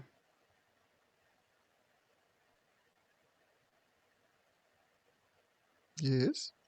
sorry, just have a question. What's up? Sorry. I have to. I'm shooting someone like a DM to find out the. Okay, never mind. Never mind. Okay. So, um, you've had an eventful day. You've made new friends at Lon Lon Ranch. Um, you've noticed a a certain change in a history of Lon Lon Ranch that you once remembered. You had your first battle in some time. And even though Lake Hylia was not what you had expected it to be, you are quickly learning that there is much more to Lake Hylia than what you had expected. So much like the water at Lido's Beach, it seems to have its own life, its own intentions, its own agenda. And in the next episode, we will explore more what those things are. So, anything before we conclude for the night?